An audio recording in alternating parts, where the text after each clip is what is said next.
Stone does not lie, but it can keep secrets. Across deserts, mountains, and forgotten plains, massive structures rise with a precision that seems to defy the limits of their age.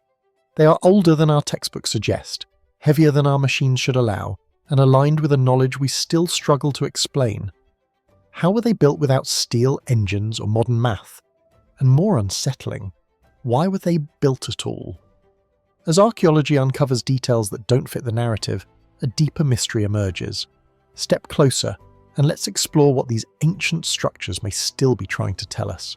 Perched on the sun-scorched hills of the Argolid, where the wind whispers across limestone ridges and the earth seems to hold centuries of silence, lie the lesser-known Tholos tombs of the Mycenaean civilization. And unlike the monumental treasury of Atreus, whose grandeur commands attention, these smaller tombs are more modest in scale, yet no less enigmatic. Their circular chambers, carefully shunted from local stone, are crowned with corbelled roofs that defy gravity and quiet elegance. Moss and lichen cling to the weathered stones, softening their precise geometry, yet the craftsmanship hints at a knowledge far beyond simple construction. Walk among them and one feels an almost imperceptible tension in the air, a sense that these were not merely places of burial, but thresholds to something more profound.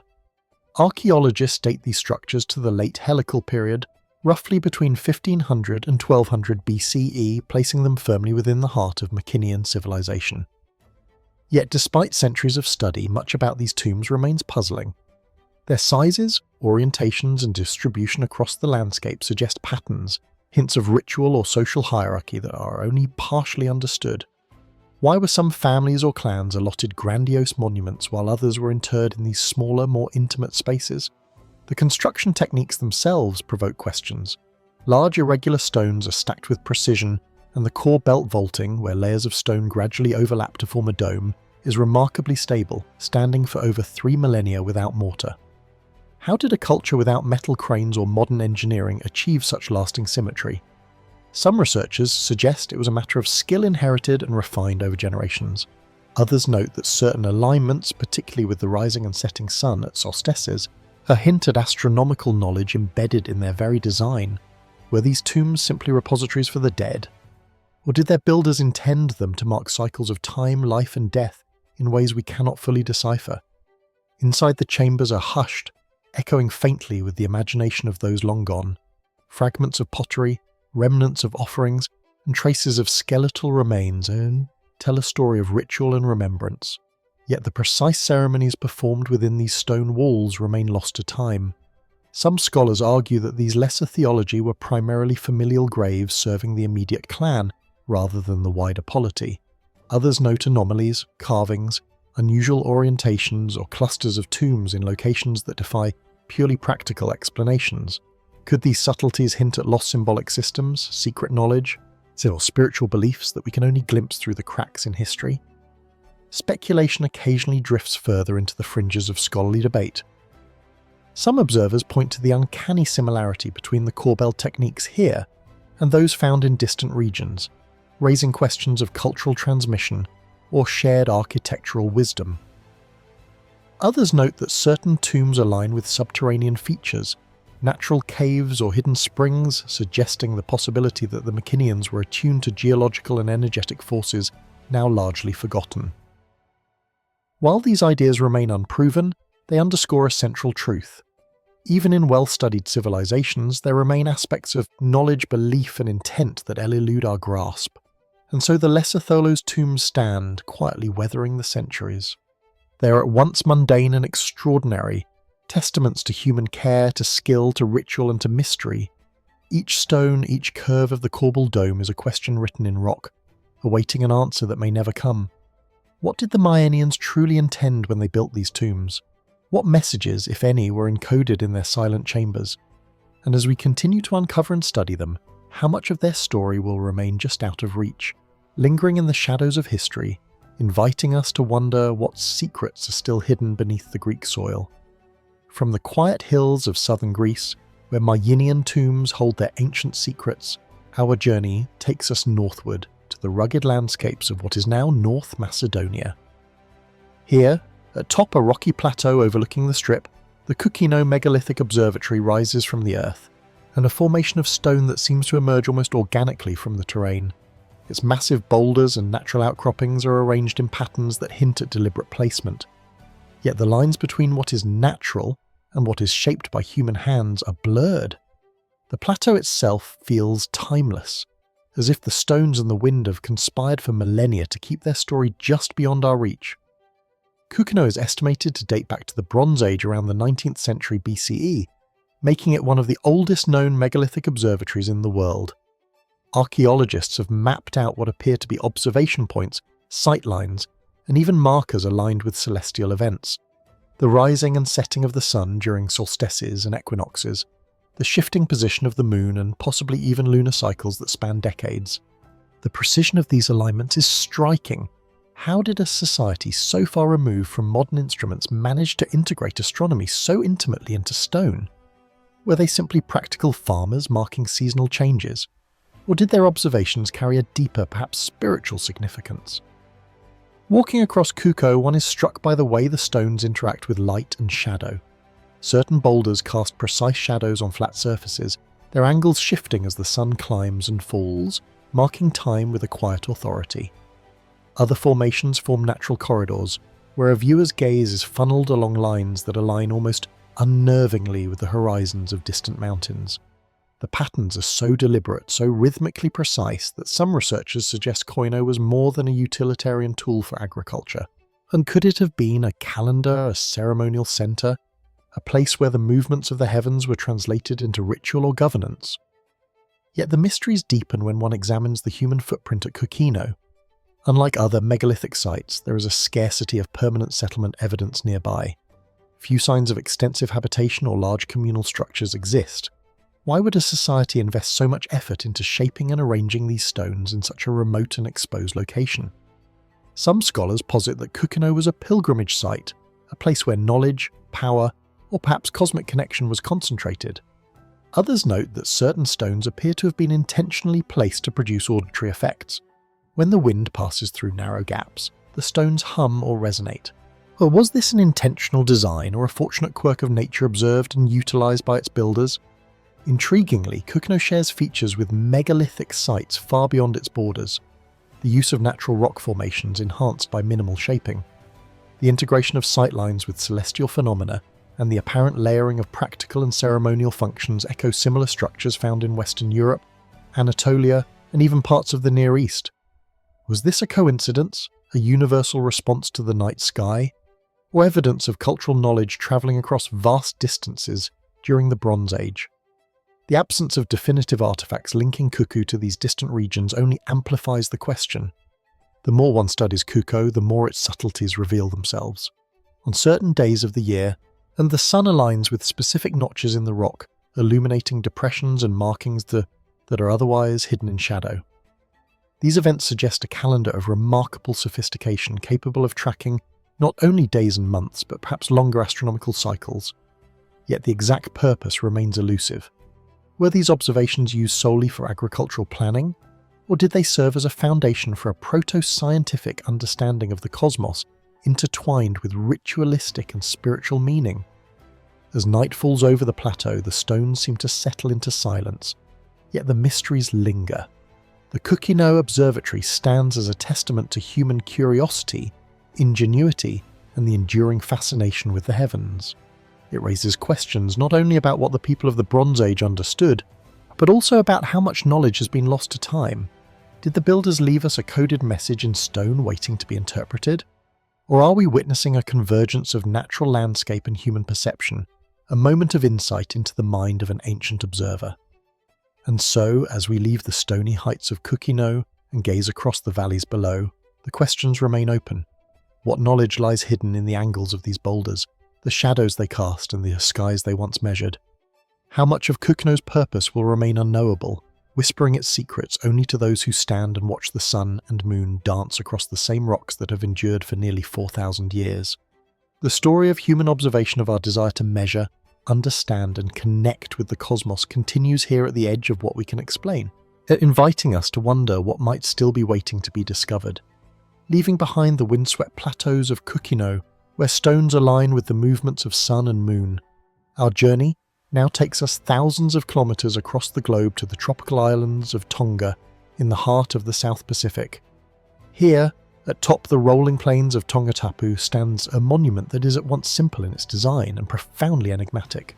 The Hayamonga, a Maui, a massive trilithon carved from coral limestone. Its 3 monolithic stones stand in silent testimony to a civilization long past.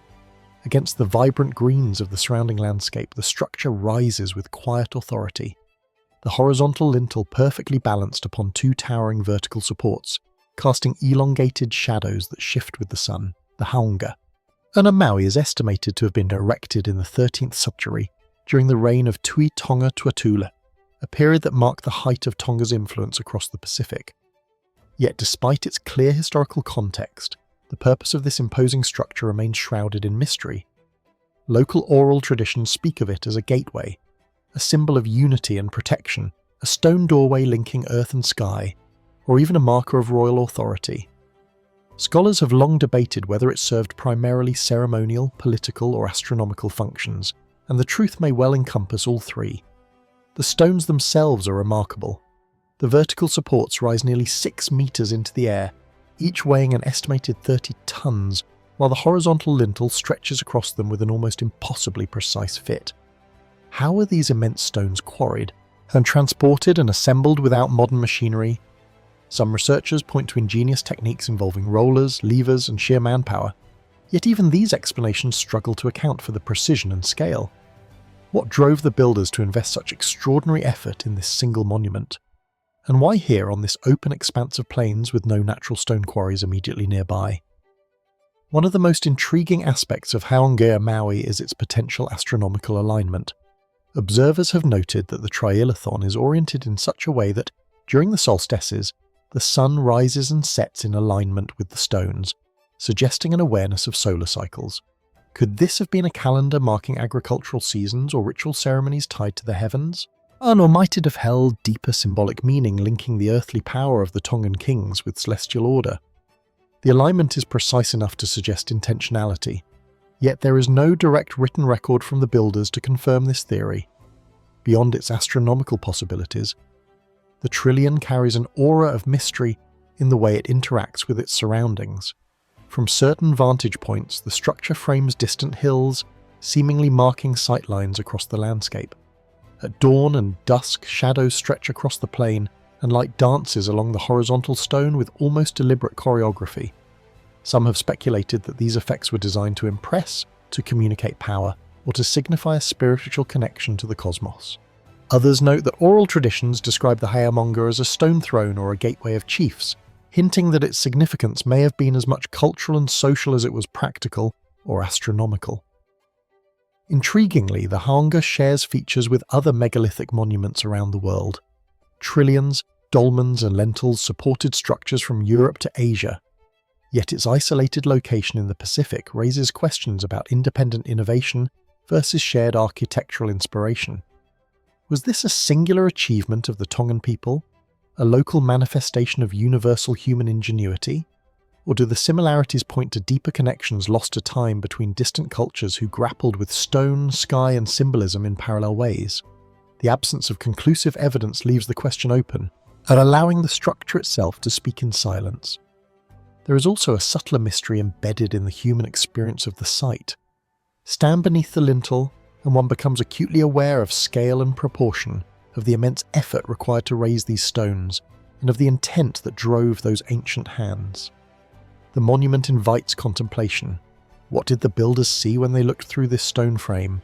Did they envision the alignment of the sun as a way to mark ritual time, or as a connection to ancestors and spirits beyond the visible world? Could Haonga, a Maui, have served as a centre for knowledge and observation? A place where rulers, priests, or scholars gathered to interpret the movements of the heavens and the rhythms of their society. Even the surrounding landscape adds layers to the puzzle. The small earthworks and nearby burial mounds hint at a broader ceremonial complex, yet much remains unexcavated. Some scholars suggest that additional structures now lost or eroded may have formed an integrated system of observation, ritual, and governance. Others propose that Hamonga Amawi was intentionally left isolated, a singular marker of authority and cosmic order meant to dominate the imagination of those who approached it. The ambiguity, far from diminishing its significance, intensifies the sense of wonder. As the sun sets over Tongatapu, the stones cast long, quiet shadows across the plain, and the Ha'amonga Amaui stands resolute, bridging centuries of history with unanswered questions. What knowledge guided its builders, and how much of that understanding has been lost? Did the telethon serve as a cosmic calendar, and a political symbol, or something even more profound now beyond our comprehension? And as we continue to observe, study and interpret, how much will remain hidden in the subtle angles, the shifting shadows, and the stories whispered by generations of Tongans? Here, as with the stones of Kukino or the tombs of Mycenae, we are reminded that even when we uncover the physical traces of human ingenuity, the true depth of meaning can remain elusive. Ha'amonga Amaui stands not only as a monument of stone, but as a monument to human curiosity itself, inviting us to wonder, to question, and to imagine what secrets the past may still hold. From the quiet plains of Tonga, where the Ha'amonga Amaui rises as a testament to human ingenuity and cosmic curiosity, we now travel across oceans and continents to the Valley of Mexico, get to a place where smoke still whispers from the remnants of an ancient volcanic eruption, and the earth itself bears the scars of time. Here lies Quiquilo, a site whose name evokes mystery in both Nahuatl history, but whose most striking feature is the circular pyramid that dominates its landscape. Unlike the step pyramids of Teotihuacan or the towering temples of the Maya, this pyramid is a rounded cone-shaped structure. Its broad base grounded firmly in volcanic soil, its apex truncated, giving it the appearance of a monumental crown long since softened by centuries of erosion. Quiquilo is estimated to date back to as early as 800 BCEE, making it one of the earliest major ceremonial centers in Mesoamerica. Yet much about the site remains puzzling. The pyramid itself is constructed from layers of volcanic rock and clay, a material sourced locally, yet arranged with a sophistication that suggests knowledge of geometry and spatial planning. Archaeologists have identified concentric terraces and what appear to be ritual spaces within the pyramid. But unlike the later pyramids of the region, there are no inscriptions or glyphs to guide interpretation. What ceremonies were performed here? And why was the pyramid designed in this circular form? A shape that seems to break with the linearity of later Mesoamerican architecture. The location of Quiquilo is no less remarkable than its design. Situated on the southwestern edge of the Valley of Mexico, the pyramid once overlooked fertile plains and volcanic slopes. Today, it is dwarfed by the sprawling cityscape of Mexico City. Yet even beneath the urban sprawl, the land retains traces of its volcanic origins. The eruption of Scheidel around 245 CE buried much of Quiquilo under lava, effectively halting the city's growth and scattering its population. Was this catastrophic event seen by its inhabitants as divine judgment, a warning from the gods, or simply a natural disaster?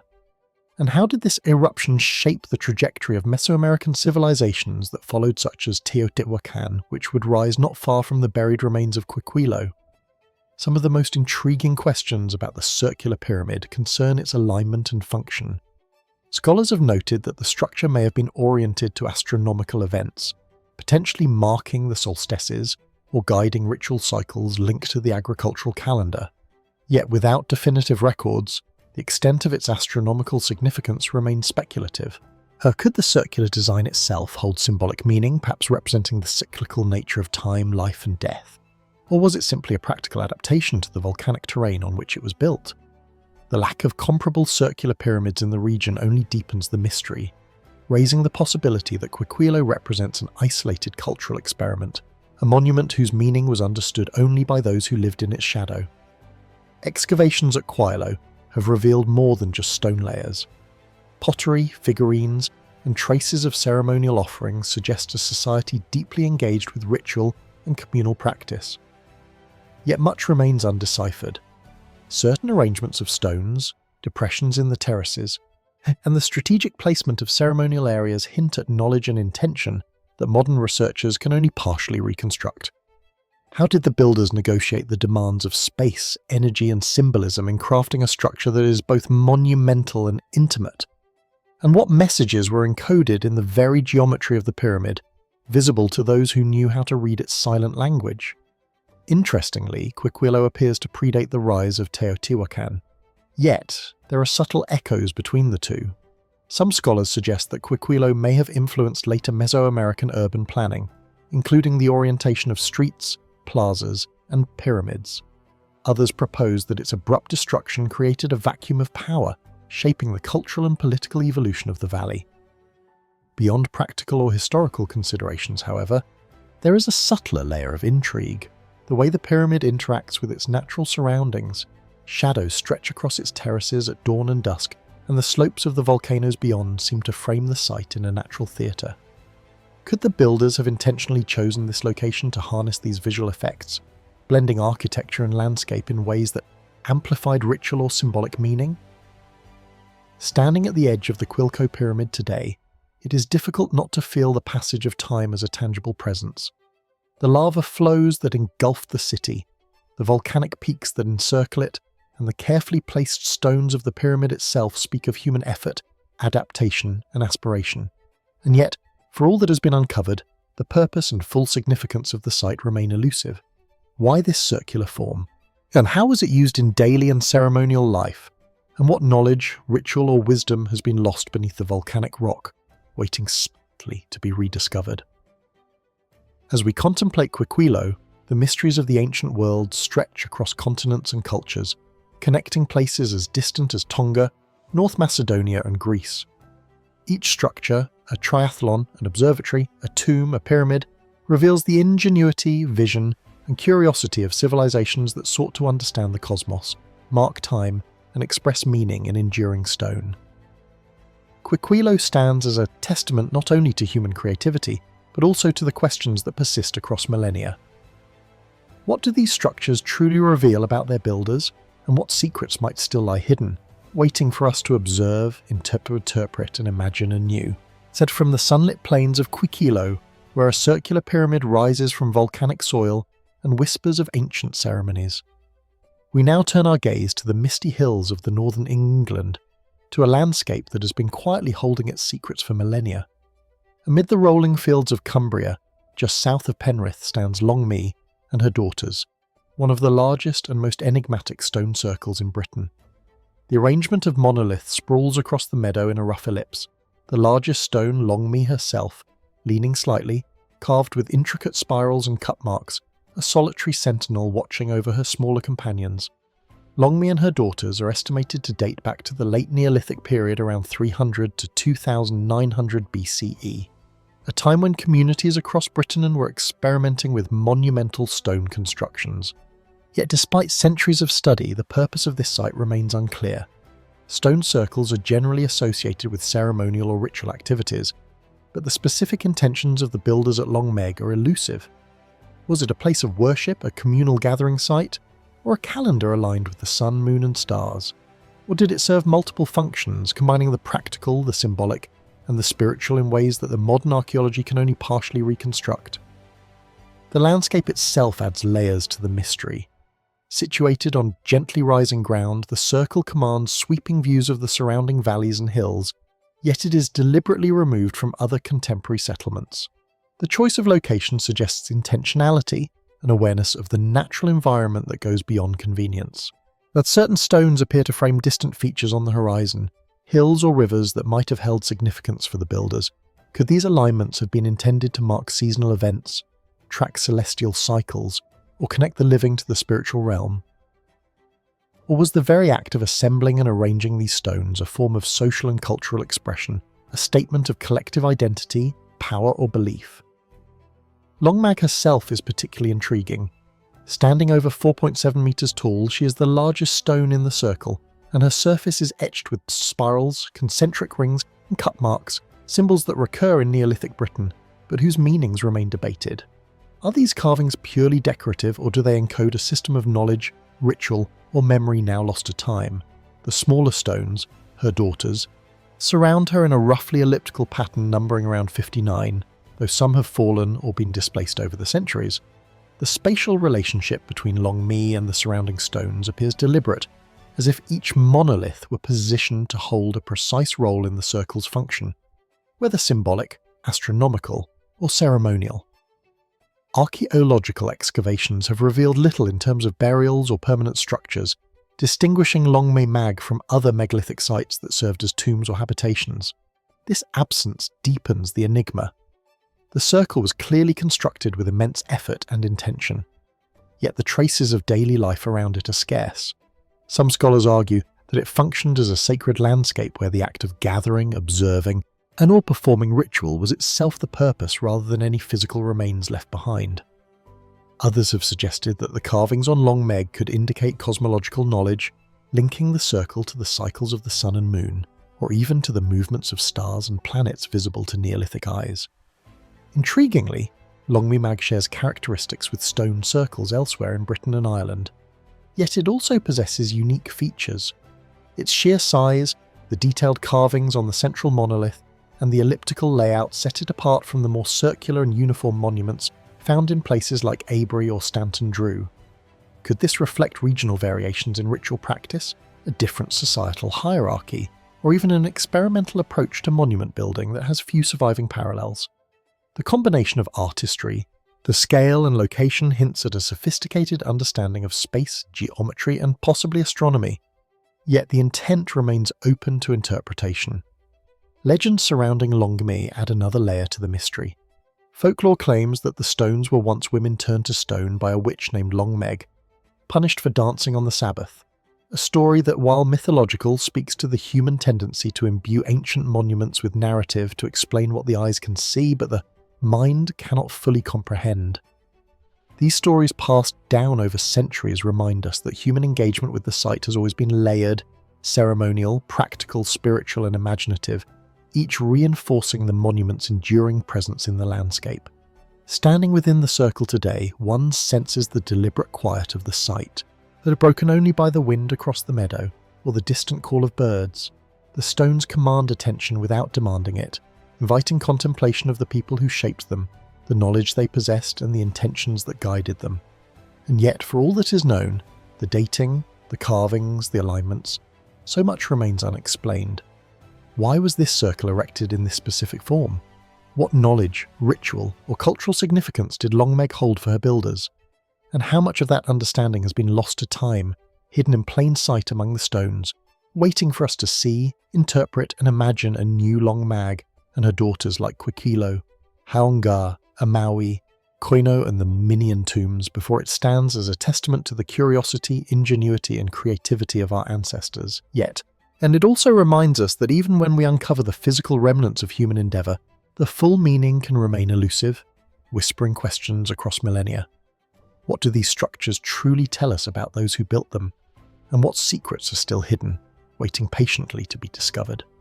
From the misty fields of Cumbria, where Long Meg and her daughters stand as silent witnesses to Neolithic ceremony and cosmic observation, we now journey across the European continent to the windswept coast of Brittany in northwestern France. Here, on a gentle rise overlooking the rugged landscape of the Morbihan Peninsula, lies the Cairn of Barnes, one of the oldest and most enigmatic megalithic monuments in Europe. Its massive stone-built superstructure dominates the terrain, a sprawling labyrinth of passageways, chambers, and carefully stacked stones stretching more than 70 metres in length, rising several metres above the surrounding fields and evoking both awe and profound curiosity. The Cairn of Barnes is estimated to date back to around 4,850 BCE, placing it among the earliest monumental stone constructions in the world, centuries before the pyramids of Egypt. Yet despite its antiquity, the purpose and design of this massive Cairn remain puzzling. The structure consists of a series of passage tombs arranged beneath a carefully constructed mound of local stone.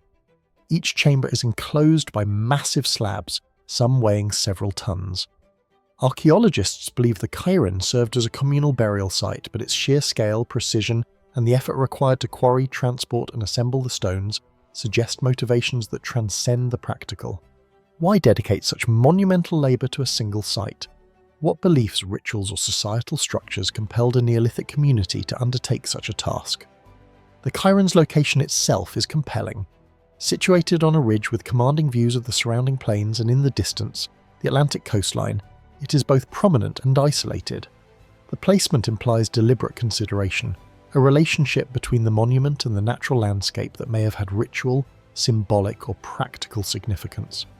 Could the Chiron have been designed to mark territory, to honour ancestors, or to align with celestial events? Some researchers have noted possible alignments of certain chambers with sunrise during solstices, suggesting an awareness of solar cycles, yet the interpretations are tentative, leaving much to speculation. A step inside the passageways and the atmosphere shifts. The chambers are narrow, lined with massive slabs, their surfaces etched with abstract carvings, cut marks, lines, and patterns whose meaning has been debated for decades. Are these carvings symbolic, serving a ritual function, or conveying spiritual knowledge? Or were they simply decorative, meant to mark the identity of those interred within? The precision with which the stones were placed and the sheer endurance of the structure through millennia of weathering imply an advanced understanding of engineering and construction remarkable for a society without metal tools or wheels. How did these ancient builders achieve such feats? And what knowledge has been lost to time carried only in the silent stones of Barnes? Beyond its engineering, the Chiron of Barnes invites reflection on human intent and imagination. Unlike simple burial mounds, the Chiron combines complexity with monumentality, layering multiple chambers beneath a single superstructure. This suggests an awareness of both practical and symbolic concerns, a space to house the dead, and simultaneously a statement of cultural identity and continuity. The Chiron's size and prominence would have dominated the surrounding landscape, a constant visual reminder of those who built it and those it memorialized. Could it have served as a gathering place for ceremonies, a locus of ritual activity that drew communities together in ways that were as social as they were spiritual? Intriguingly, Barna shares characteristics with other megalithic sites in Brittany, such as the passage tombs at Gavinus and Lake Maria, yet that it stands apart in its scale and complexity. Its construction predates these neighbouring monuments by several centuries, suggesting that it may represent an early phase of monumental architecture in the region, a prototype or perhaps an experimental form of communal expression that inspired subsequent generations. Some scholars even propose that its builders possessed a sophisticated understanding of geometry and spatial organisation, as evidenced by the careful placement of chambers, corridors, and external facings. Could these early architects have had knowledge that we only partially glimpse today, a blueprint for ritual, cosmology, or societal hierarchy embedded in stone? Legends and local lore add yet another layer to Barnes's aura. Over the centuries, the Chiron has been surrounded by stories of ancient giants, magical ceremonies, and sacred rites, echoing the human tendency to imbue monuments with narrative meaning. These tales, while folkloric, point to the enduring presence of the site in human consciousness, a silent witness that inspires wonder and speculation alike. They remind us that monuments like Barnes are more than stone and earth. They are vessels of memory, imagination, and cultural continuity. Their significance evolved over millennia, even as their physical form endures. Standing before the Chiron of Barnes today, one is struck by its scale, its precision, and the weight of history it carries. The structure evokes questions not only about its builders' technical abilities, but also about their understanding of life, death, and the cosmos. How did they perceive time, ritual, and community? Well, what spiritual or social imperatives drove them to construct a monument that would endure for nearly 7,000 years? And perhaps most compellingly, what secrets remain hidden within its chambers and beneath its stones, still awaiting discovery by those who study and reflect upon them? Like Longmi and her daughters, Quilo, Haonga, Amaui, Kokino, and the Makinian tombs, the Chiron of Barnes is a testament to human curiosity, ingenuity, and a desire to connect with forces beyond the immediate world. Yet it also reminds us of the limits of our understanding, the quiet persistence of mystery, and the questions that endure even when the physical evidence remains. What did the builders of Barnes truly intend, and what knowledge has been lost beneath the stones? And as we continue to explore these ancient landscapes, and how much of their meaning will remain hidden, speaking silently through the weight, arrangement, and endurance of stone. From the ancient passage tombs of Barnes, whose massive stones have endured millennia along the windswept coast of Brittany, our journey moves inward across the rolling landscapes of Gaul, where the remains of another kind of ancient construction rise from the earth, the hill forts of the GIC tribes perched at top-high ridges and overlooking fertile valleys. These fortifications are at once imposing and enigmatic. Their earthen ramparts, wooden palisades, and stone embankments speak of defensive necessity. Yet the scale, location and persistence of these structures suggest purposes that extend beyond mere protection. Standing amidst the remnants today, one senses a dialogue between land, power, and the people who once shaped it, a conversation that remains largely undeciphered. Gar Hill forts are known to have flourished from the late Bronze Age into the Iron Age, roughly between 800 BCE and 50 BCE, serving as centres of habitation, trade and strategic control. Yet for all we know about their practical functions, much about their construction, distribution and symbolic significance remains uncertain.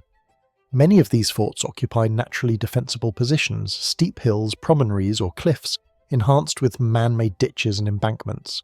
Others, however, are situated in locations that are less obviously strategic, raising questions about whether geography alone determined placement. Could these sites have also served ceremonial or social purposes, acting as markers of identity, territory, or spiritual power? The construction techniques of GEIC hill forts reveal a careful mastery of landscape manipulation.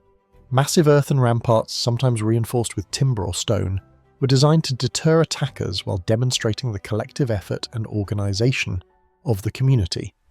Some hill forts encompass multiple terraces and internal enclosures, suggesting hierarchical structures or the segregation of space for different social, political or ritual functions. Yet the reasoning behind these designs remains speculative. Did the builders follow purely functional imperatives, or was there a symbolic logic embedded in the arrangement of walls, gates, and internal spaces intended to communicate authority, cosmology, or cultural narrative to those who approached? The interiors of many hill forts reveal tantalizing fragments of life. The charred remains from hearths, scattered pottery tools, and occasionally burials offering glimpses into daily existence. But unlike permanent settlements, the archaeological record often points to periodic occupation, suggesting that these were places to gather at specific times, perhaps for trade, ritual, or governance. Why were some hill forts heavily fortified yet sparsely populated, while others contained denser habitation? And why do so many of these structures remain aligned or situated in ways that seem to acknowledge the surrounding terrain, the sun's path, or other natural phenomena, hinting at an understanding of space that transcends mere survival? Across Gaul, hill forms vary in size, scale, and complexity. As some, like the massive Aida of the late Iron Age, could enclose tens of hectares, while smaller forts may have housed only a single community. This variation raises further questions. Were these differences a reflection of social hierarchy, the power of local chieftains, or the needs of collective defence? Or might they indicate ceremonial or symbolic roles that are now obscured by time, their full significance visible only to those who lived within their walls? The geographic distribution of hill forts, often forming networks along river valleys, trade routes, and strategic vantage points, also hints at a broader social and political landscape, one that combined practical defence, economic control, and perhaps ritual observance. Some researchers have suggested that certain hill forts align with celestial or topographical features, or hinting at a layer of astronomical knowledge or sacred geography embedded in the landscape. And could the placement of gates, ramparts, or internal terraces correspond to the rising and setting sun, to solstices, or to the contours of the horizon? Were these forts simultaneously functional bastions and sacred spaces, places where the living, the dead, and the cosmos were conceptually intertwined? While such theories remain speculative, they invite a broader reflection on the ingenuity and intentionality of their builders. The enduring mystery of GIC hill forts is heightened by the oral traditions, legends, and historical accounts that survive. Roman writers describe fortified settlements with vivid imagery, portraying them as centres of resistance, power, and culture. Local folklore often imbues the sites with stories of giants, enchanted forests, or heroic battles, preserving a sense of awe and significance that echoes through centuries.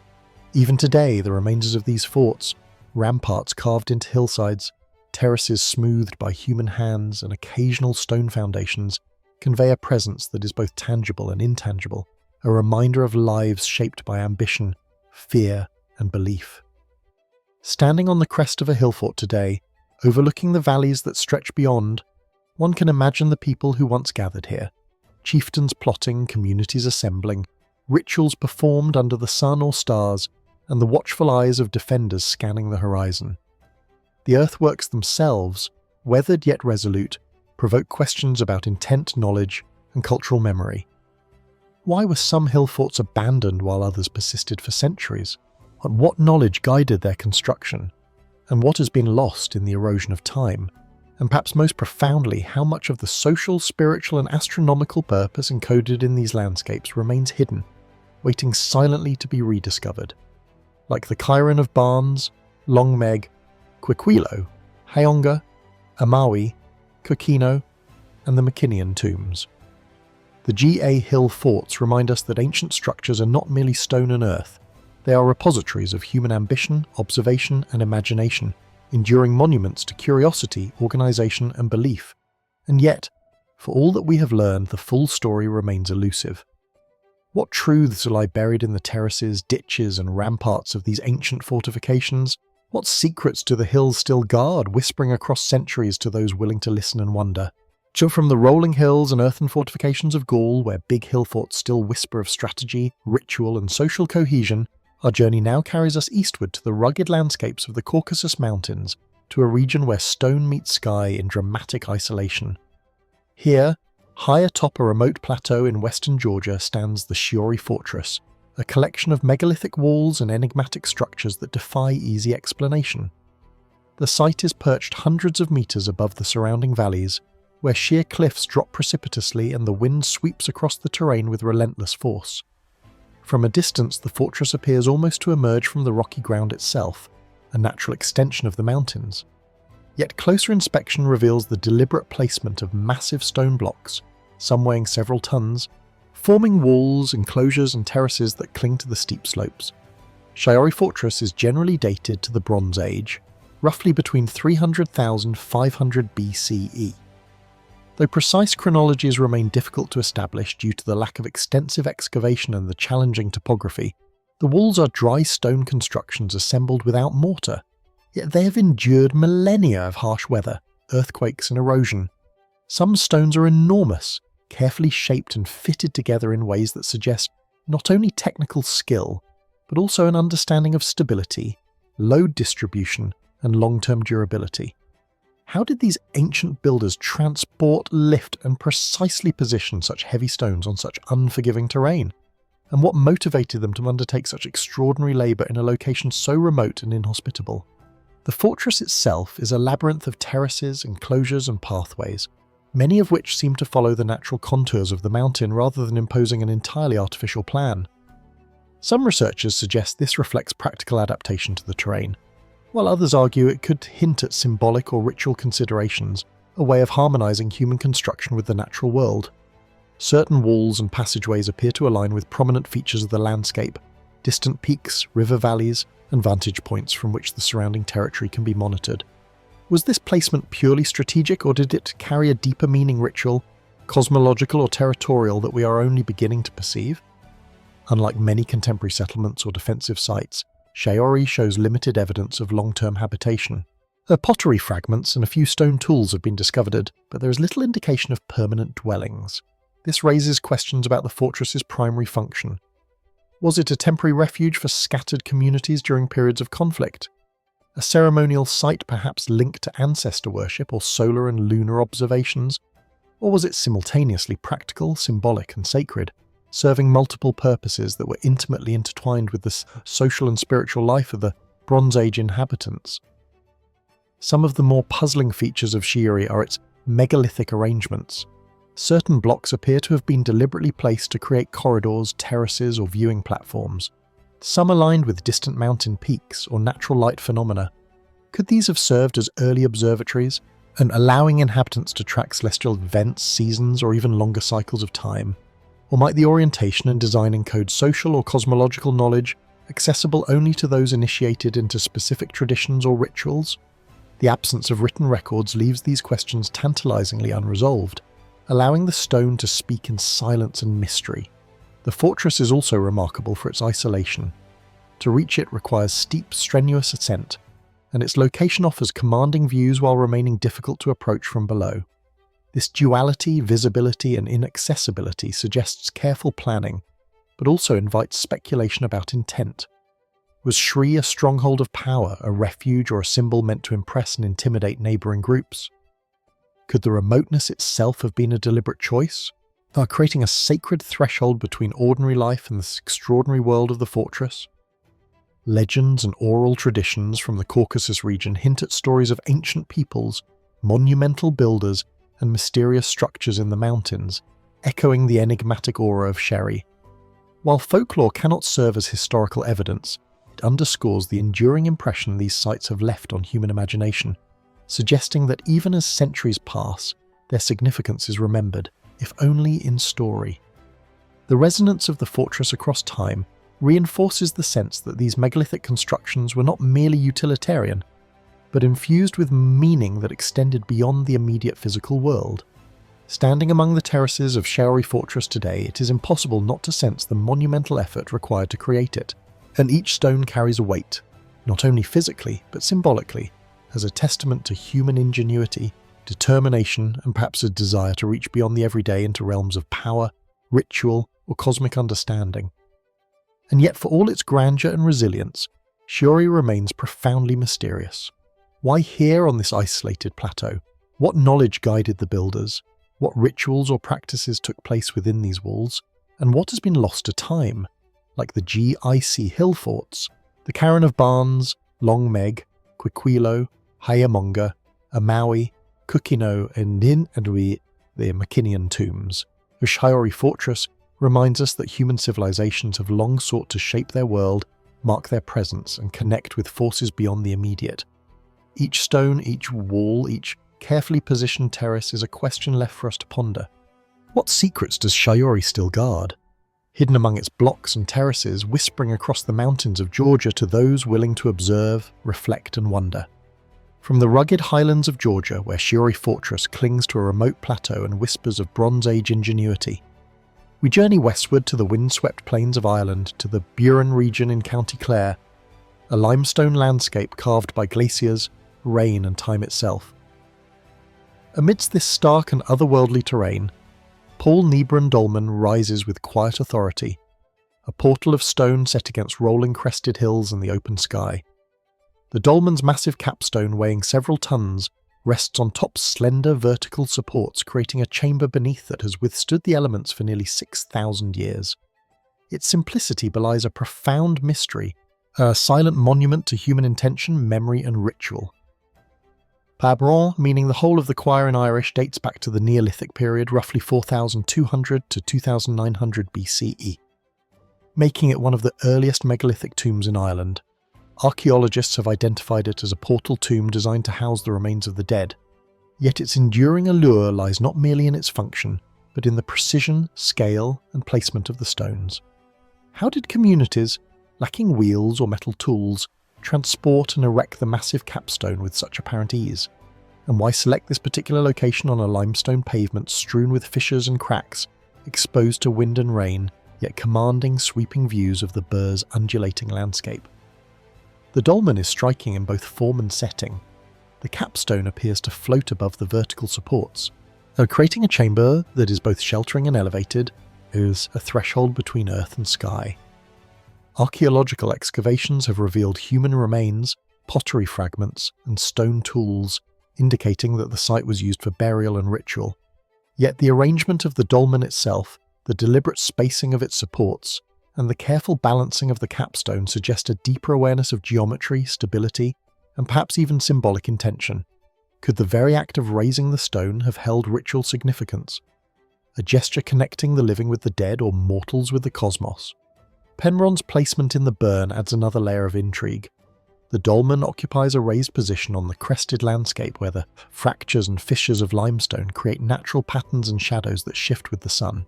Some researchers have suggested that portal tombs like Pia Nebron may have been aligned to mark seasonal or solar events, allowing light to illuminate the interior chamber at specific times of year. Could the dolmen have functioned as an ancient calendar, a tool for tracking the cycles of nature, or as a ceremonial stage for rites synchronized with the sun and stars? The evidence is subtle and fragmentary, yet the precision of placement and orientation hints at knowledge that may have been both practical and spiritual. The human element adds another dimension to the mystery.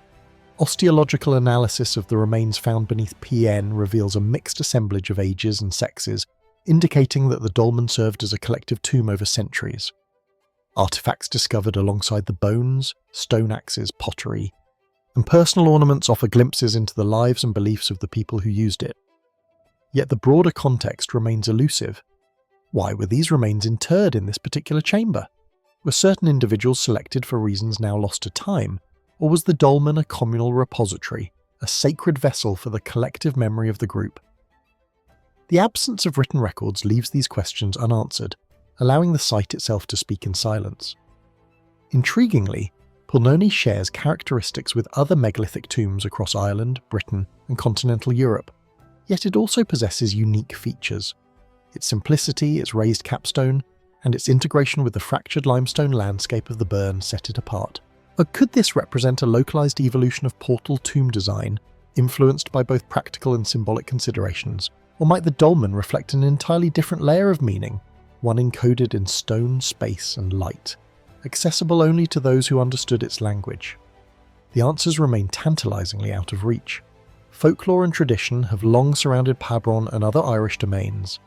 Stories of spirits, ancient heroes, and enchanted gatherings imbue these sites with layers of narrative, connecting the tangible stones with the intangible world of memory, myth, and imagination. These tales, while not historical fact, underscore the enduring human response to monumental stone awe, reverence, and this desire to find meaning in structures whose origin and purpose are partially lost to time. As standing before Pulnagron today, one is struck by its presence, its quiet authority, and the deliberate intention etched into its design. The dolmen invites contemplation. What knowledge guided its builders? How did they perceive death, ritual, and the cosmos? And perhaps most poignantly, what aspects of their understanding have been lost to the millennia, leaving only the stones themselves as witnesses to vanished lives, practices, and beliefs? Like Showry Fortress, the G Hill Forts, the Chiron of Barnes, Longmeg, Quikilo, Heamonga, Amaui, Kokino, and the McKinnian tombs. Pulneon Dolmen stands as a testament to human curiosity, ingenuity, and the desire to mark existence in enduring stone. It reminds us that even the simplest of structures can carry profound significance, and that the mysteries of the past often endure longer than the lives of those who created them. What secrets does Panbone still guard within its chamber, and beneath the burn's fractured limestone? And as we continue to observe, study, and imagine, how much of its story will remain hidden, silently waiting to be rediscovered? From the wind-swept limestone plains of Ireland, where Pulneon Dolmen has silently borne witness to millennia of human presence and ritual, our journey now extends eastward across vast landscapes and shifting climates to the remote regions of the North Caucasus in Russia. Here, amid undulating hills and isolated valleys, we encounter the Tverskoye Dolmen, a megalithic structure both striking and enigmatic. Its massive stone blocks are arranged with a precision that speaks to human ingenuity and intention. The dolmen rises from the earth like a portal to another era. The capstone rests upon vertical slabs, forming a chamber that has remained largely undisturbed for thousands of years. Its isolation amplifies its mystery, a monument quietly asserting its presence in a land of wind, stone, and silence. The Tverskoye Dolmen is generally dated to the Bronze Age, roughly between 2500 and 2000 BCE, placing it among the earliest known megalithic constructions in the region. These dolmens, part of a broader tradition scattered across the North Caucasus, reveal sophisticated construction techniques, massive stones quarried from nearby outcrops, carefully transported over uneven terrain and meticulously arranged to form enduring chambers. How these early builders managed such feats without advanced tools, machinery, or wheeled transport remains an enduring puzzle. Was it sheer human will, communal effort, or knowledge lost to time that enabled them to erect these monumental structures in such remote, unforgiving landscapes? The location of the Tverskoye Dolmen is particularly striking. Perched on a slight rise amid rolling hills, it commands expansive views of the surrounding valleys and distant mountains. Yet it is secluded, often accessible only via narrow paths that wind through rugged terrain. This duality, visibility yet isolation, suggests intentionality. Was the dolmen placed here for practical purposes as a marker of territory or a refuge for select communities? Or did the site carry deeper symbolic or ritual significance, a threshold between the mundane world and the spiritual or celestial realms. That some researchers note the careful orientation of certain dolmens toward prominent landscape features, hinting at an awareness of topography, solar paths, or other natural cycles. Could Teveroya have functioned as an observatory, a ceremonial space, or a sacred landmark? Its purpose is known only to those who constructed and used it. The chamber itself is a study in precision and endurance. The vertical slabs arranged to support the massive capstone create a sheltered interior that has preserved traces of human activity over millennia. Excavations at Tverskoye have revealed fragments of pottery, stone tools, and evidence of burials, suggesting that the dolmen functioned as a place of ritual and remembrance. Yet the sparse material remains leave the broader narrative tantalizingly incomplete. Who were the individuals interred here, and what criteria determined their inclusion? Were these dolmens communal tombs reserved for elite figures? Or perhaps both, blending social hierarchy with spiritual practice? The megalithic tradition of the North Caucasus, including Tverskoye, is remarkable not only for its scale, but for its continuity and variation. Across the region, dolphins share certain characteristics. Stone construction, chambered interiors, capstones, but differ in orientation, size, and decorative elements. Some feature cut marks or subtle carvings, though much of the symbolic language remains undeciphered. Do these variations reflect regional preferences, chronological evolution, or distinct cultural meanings now lost to time? And why did communities repeatedly return to this form of monumental construction, dedicating immense effort to structures whose enduring significance we can only partially grasp? Intriguingly, Tverskoye and other North Caucasus dolmens exist in a landscape rich with natural features, mountains, rivers, and valleys that may have influenced both practical and symbolic decisions. Certain alignments suggest awareness of sunrise, sunset, or specific topographical markers, implying an understanding of cycles, orientation, and perhaps ritual timing. Were these ancient builders attempting to map celestial events, integrate their constructions with the rhythms of nature, or mark sacred space in ways now obscured by millennia? The evidence is subtle, fragmentary, and open to interpretation, yet invites reflection on the depth of knowledge possessed by societies often perceived as primitive in comparison to later civilizations. The isolation of Tverskoye also raises questions about its social and cultural context. Unlike permanent settlements, dolmens often appear in relative seclusion away from large habitation areas. Does this indicate that the structures were intended for ceremonial gatherings visited only at specific times? Or were they enduring symbols of lineage, authority, or cosmological understanding standing alone as markers of human presence across the landscape? And how did the people who built these dolmens perceive them as sacred spaces, communal monuments, or bridges to a world beyond the tangible?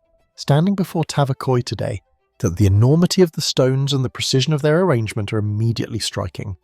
Each block, each careful placement is a testament to human ingenuity and intention. Yet the full purpose of the dolmen remains elusive. We can see the traces of ritual, the evidence of construction skill, and the integration with the surrounding landscape. But the deeper meanings, social, spiritual, or astronomical, linger just beyond our understanding. What knowledge guided its creation, and how much of that knowledge has been lost? What stories, beliefs, or ceremonies unfolded within this simple yet monumental chamber, now silent and weathered by time like Pnion Dolmen, Shayori Fortress, the Gi Hill Forts, Barnes, Longmi, Quickolo, Hyonga, Amawi, Kuko, and the Makinian Tombs. The Tverskoye Dolmen stands as a testament to human curiosity, ambition, and the desire to leave an enduring mark upon the world. It reminds us that even in isolation across vast distances and varied landscapes, humans sought to shape their environment, observe the cosmos, and commemorate life and death in ways that continue to inspire awe. And as we contemplate Tverskoye today, one question remains: what secrets does this remote still guard? Silently enduring the passage of millennia, waiting for those willing to observe, reflect, and wonder.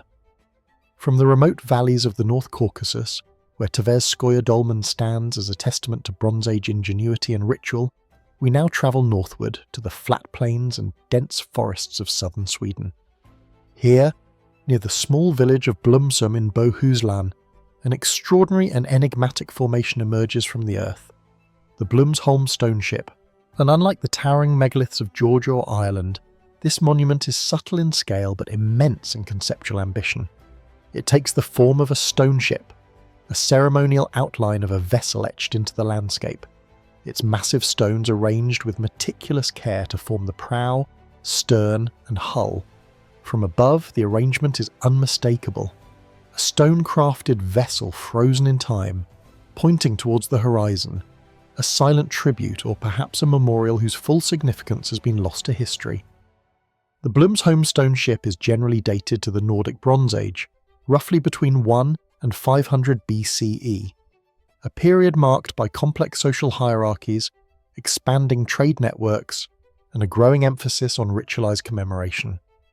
Stone ships or skept are found across Scandinavia, and their purpose has long fascinated scholars.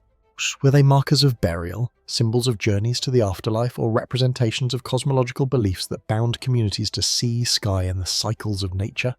Blumsholm, with its carefully aligned stones stretching over 40 metres in length, is among the largest and most well-preserved of these structures, drawing the eye not only to its form but to its relationship with the surrounding landscape. The site's location itself raises questions. Situated amidst open fields and lightly forested hills, the stone ship commands a view of the surrounding plains, yet remains subtly integrated into the environment.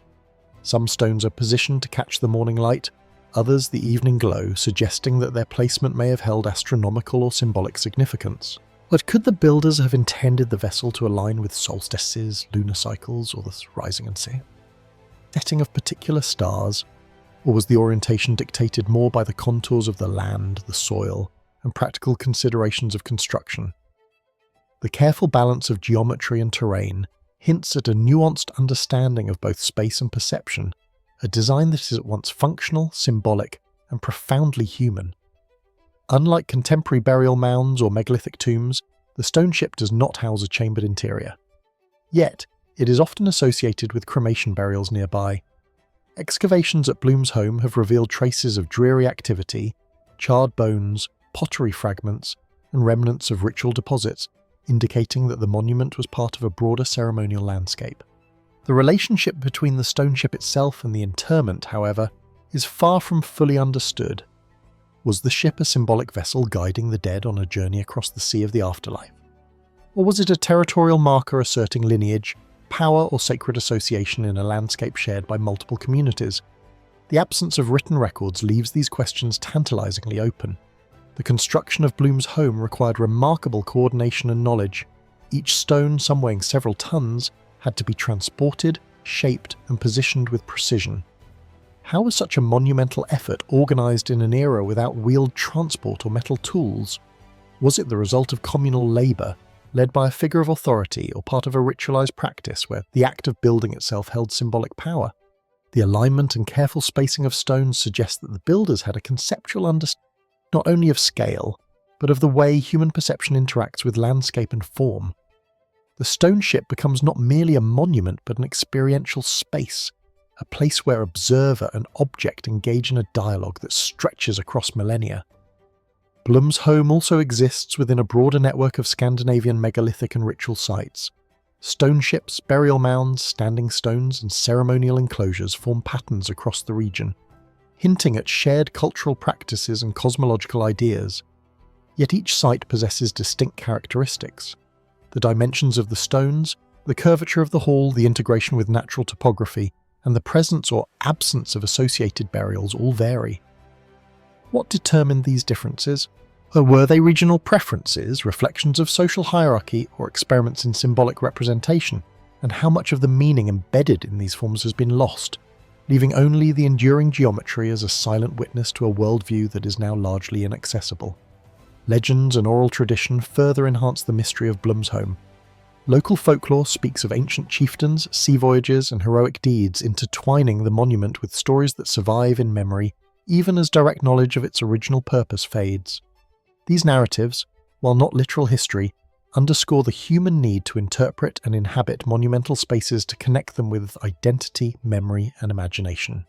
In this way, Blumsholm is not simply stone in the earth, it is a vessel of cultural continuity, and a stage for human interaction across centuries, a tangible reminder of the interplay between mortality, ritual, and memory. Standing within the stone ship today, one is struck by the subtlety and elegance of the form. The long curving lines of the stone suggest movement, a journey, a vessel poised for passage, yet frozen in time.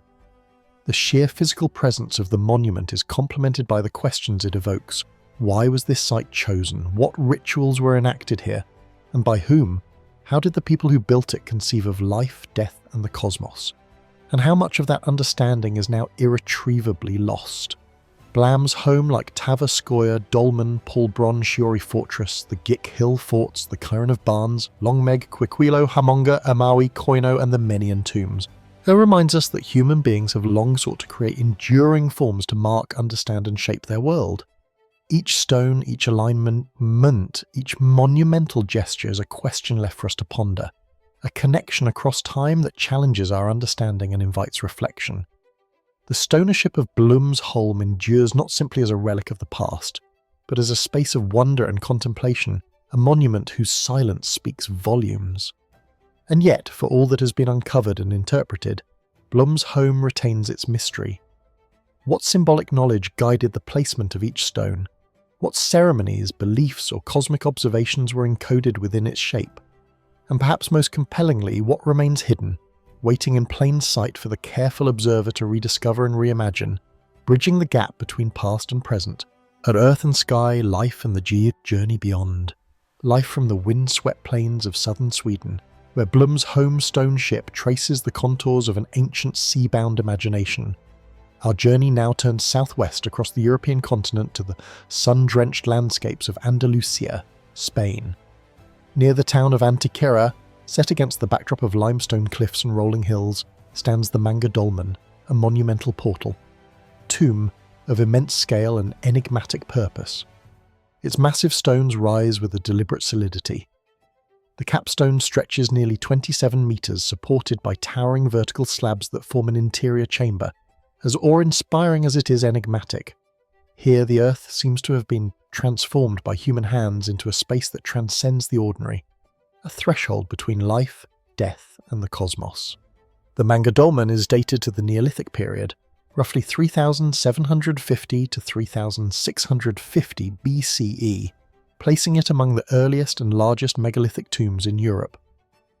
Its construction demonstrates a remarkable understanding of geometry, engineering, and landscape integration. The sheer size of the stones, some weighing over 180 tons, challenges conventional assumptions about what prehistoric societies could achieve. How did the builders quarry, transport, and position these colossal blocks with the tools and technology available at the time? Was it communal labour guided by ritual, a feat of engineering ingenuity, or both? And what drove these early societies to undertake such monumental efforts in a time when survival alone demanded considerable attention and energy? The dolmen is aligned with striking precision.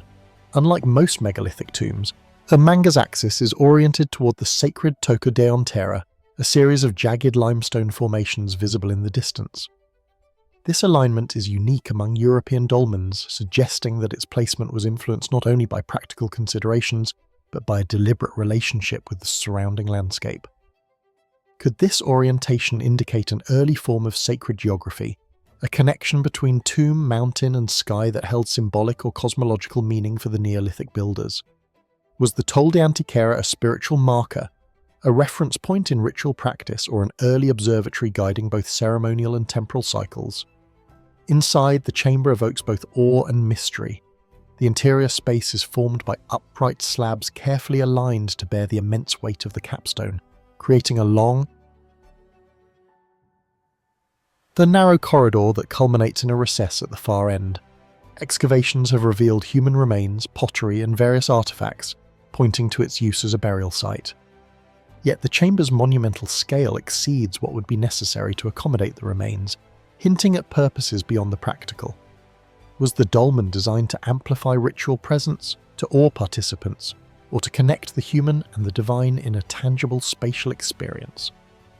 Could the construction itself have been a form of ceremony where the act of raising each stone was imbued with spiritual significance, a tangible expression of belief, power, or social cohesion? The Manga Dolmen's construction techniques remain a subject of fascination. The massive capstone is believed to have been transported from a quarry several kilometres away across uneven terrain using methods that remain speculative. Some scholars propose the use of wooden rollers, earthen ramps, or sophisticated leverage techniques. Yet no definitive evidence survives. How did these communities achieve such precision in placement, balancing massive stones so that they endure millennia without mortar or binding materials? And how much of this knowledge embedded in stone has been lost, leaving only the monument itself as evidence of human ingenuity and understanding? Beyond its engineering and alignment, the dolmen evokes questions about the social and ritual context of its construction. Unlike smaller tombs, Manga is a collective effort on a monumental scale, implying organisation, labour division, and a cultural framework capable of sustaining a long-term coordinated project. Who were the individuals or communities who undertook this labour, and what motivated them? Were they driven by ancestor worship, communal identity, or a desire to assert territorial and spiritual authority across the landscape? And why was this particular location with its commanding views of the Tequal and surrounding valleys chosen as the site for a monument of such enduring presence? Manga is also part of a larger prehistoric landscape that includes the nearby dolmen of Vieira and the Tholos of El Roral, forming a constellation of megalithic constructions whose interpretations are not yet fully understood. Do these sites represent sequential development, hierarchical differentiation, or ritual complementarity?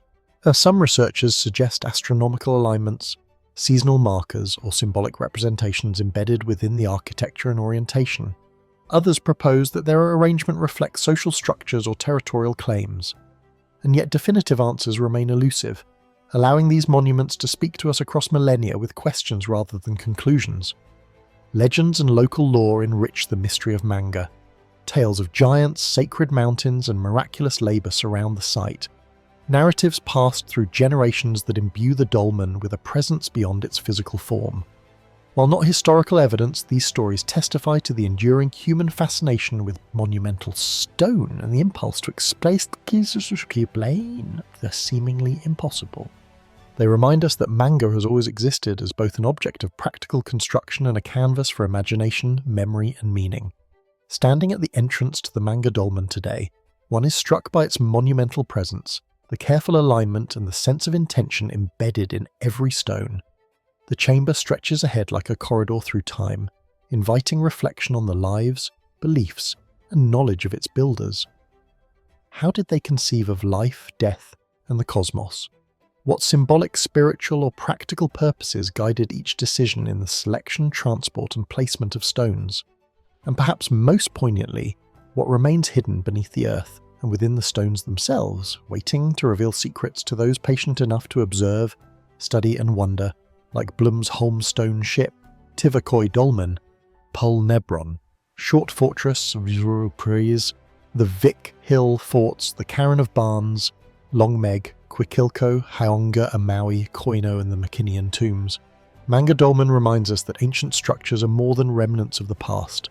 They are repositories of human imagination, ingenuity, and a desire to connect with forces beyond the immediate world. Each stone, each alignment, each monumental gesture invites contemplation, bridging the millennia between their builders and us.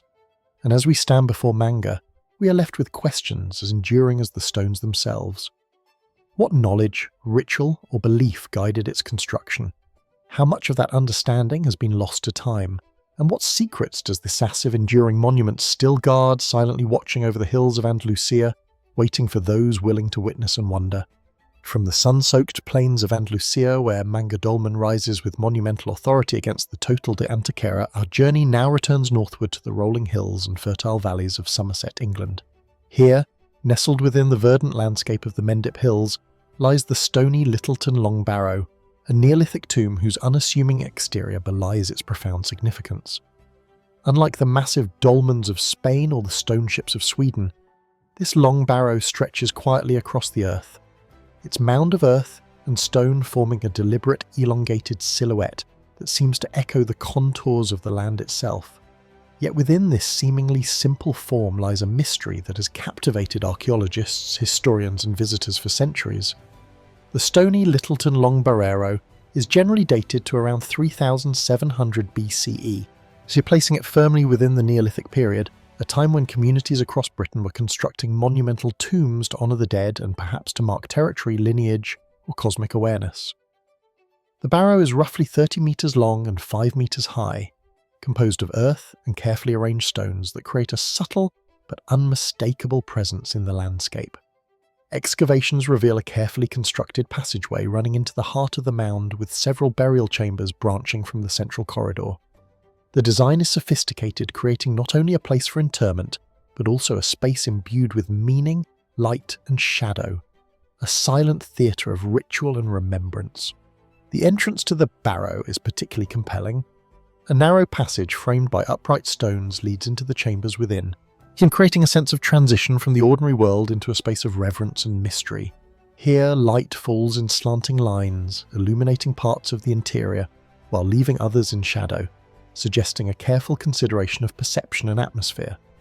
Was this interplay of light and stone intentional, a way to enhance ritual experience, or merely a byproduct of construction techniques?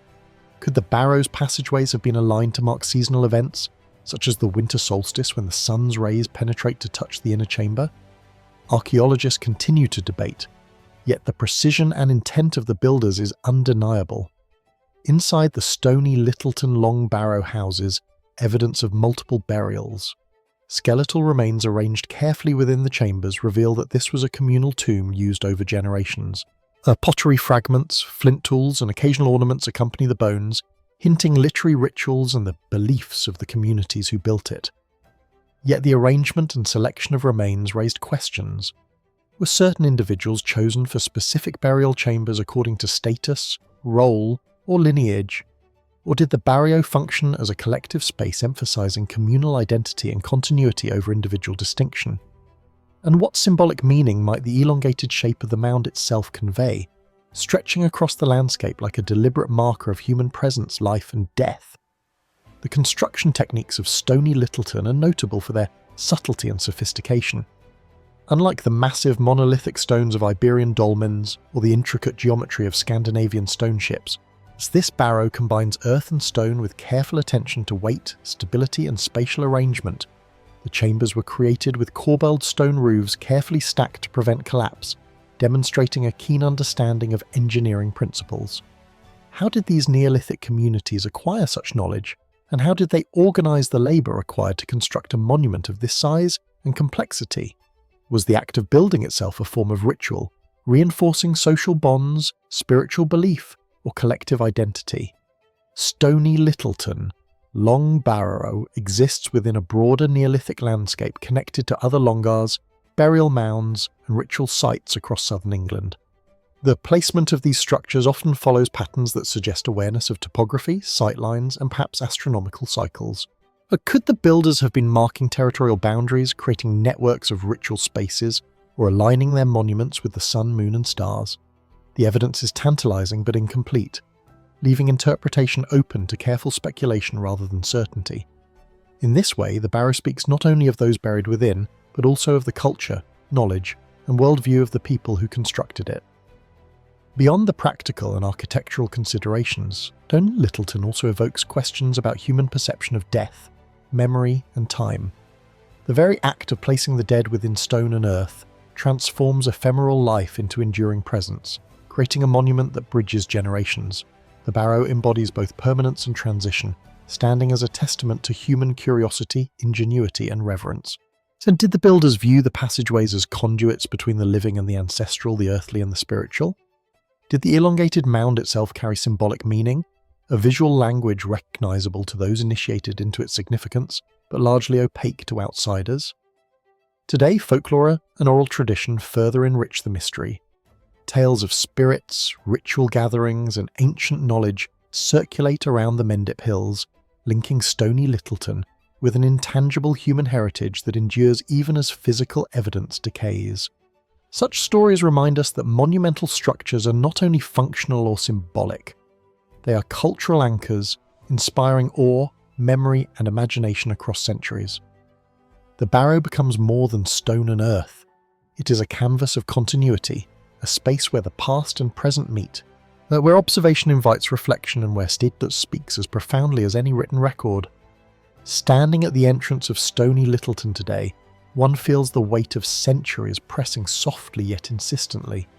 The mound stretches before you, each carefully placed stone a testament to the vision, skill, and determination of people whose lives and beliefs remain partially obscured. How did they conceive of life and death, community and cosmos, the individual and the collective?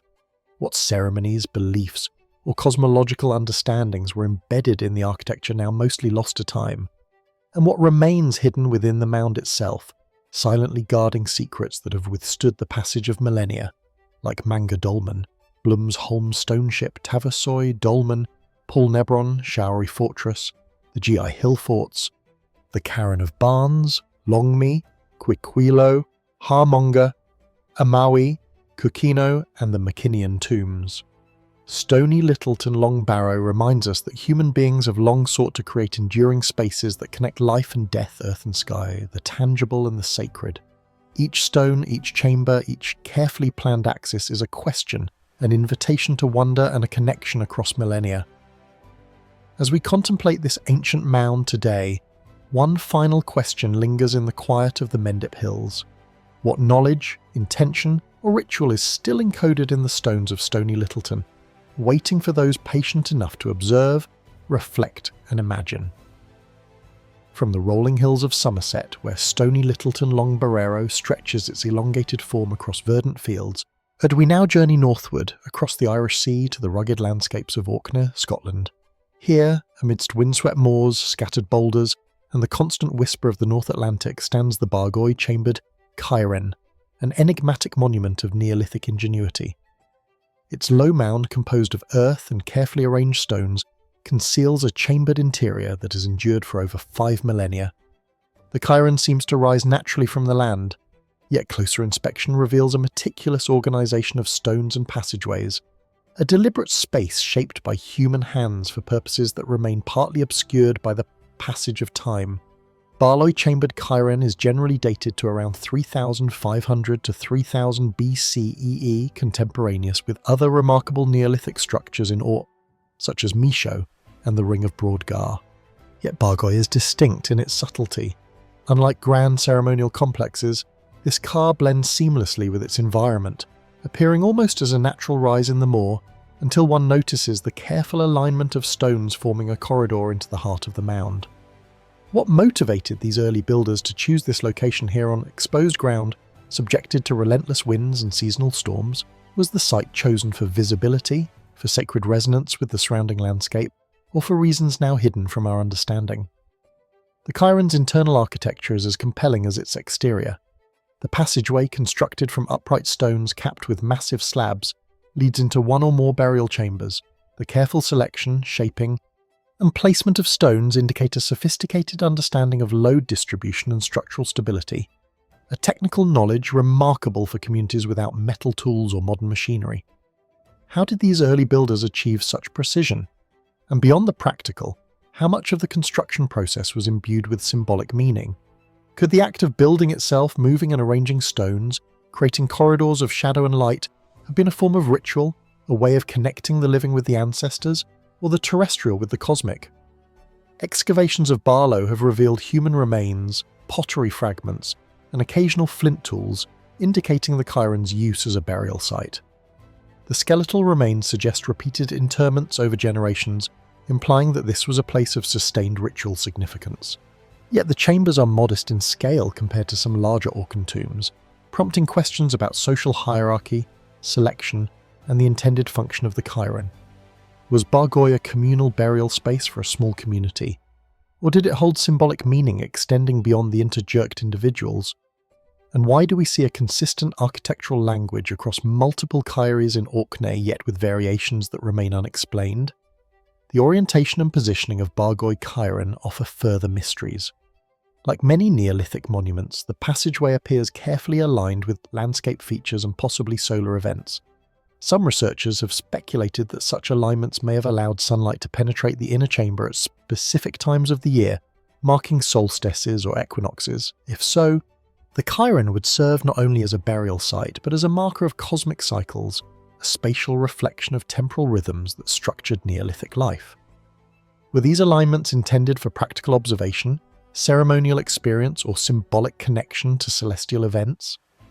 The evidence is subtle and fragmentary, yet it suggests a worldview in which human activity, the landscape and the cosmos were profoundly interconnected. Bargoy is part of a broader Neolithic landscape in Orkin, a region remarkable for its density of megalithic monuments. Nearby quay, standing stones, and ceremonial sites form networks that hint at shared knowledge, social organisation, and ritual practice. Yet each site is unique, reflecting local adaptations, cultural choices, or specific ceremonial purposes. Why were some cairns monumental and easily visible while others like Barlow are more understated, almost hidden within the terrain? Could these variations indicate different social functions, stages in ritual practice, or levels of access to sacred knowledge? And how much of the meaning encoded in stone has been irrevocably lost, leaving only tantalizing hints for us to interpret? The cairn also invites reflection on the interplay between human life and memory by placing the dead within stone chambers. These early communities created enduring markers of continuity, identity, and cosmology. Each stone, carefully positioned and preserved, embodies an intention to communicate across generations a message about mortality, ritual, and the human desire to assert presence in the landscape. But did the builders of Barloy perceive these chambers as thresholds connecting the living to the ancestral, the earth to the sky?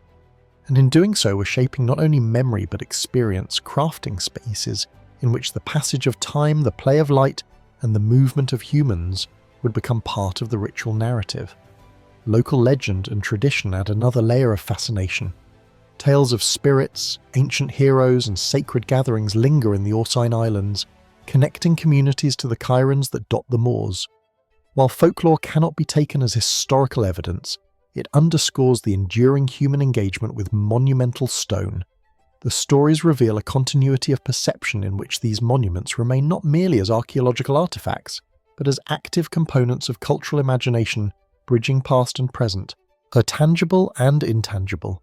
Standing at the entrance of the Bargoy chambered cairn today, one is struck by its quiet presence.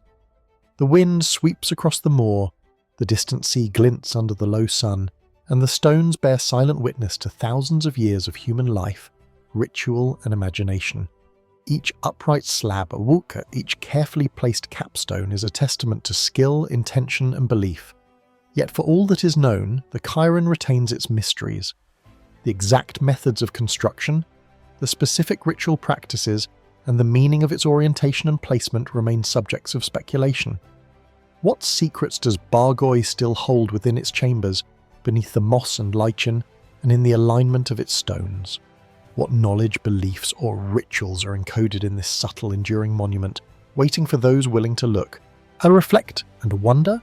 Like Stony Littleton Longbarrow Mangadolmen, Blom's Holm Stonehip, Tverkoy, Dolmen, Pol Neon, Shiri Fortress, Kihua, the Gak Hill Forts, the cairn of Barnes, Longmeg, Quiquilo Haunga, Amaui, Kukino and the Mainun tombs.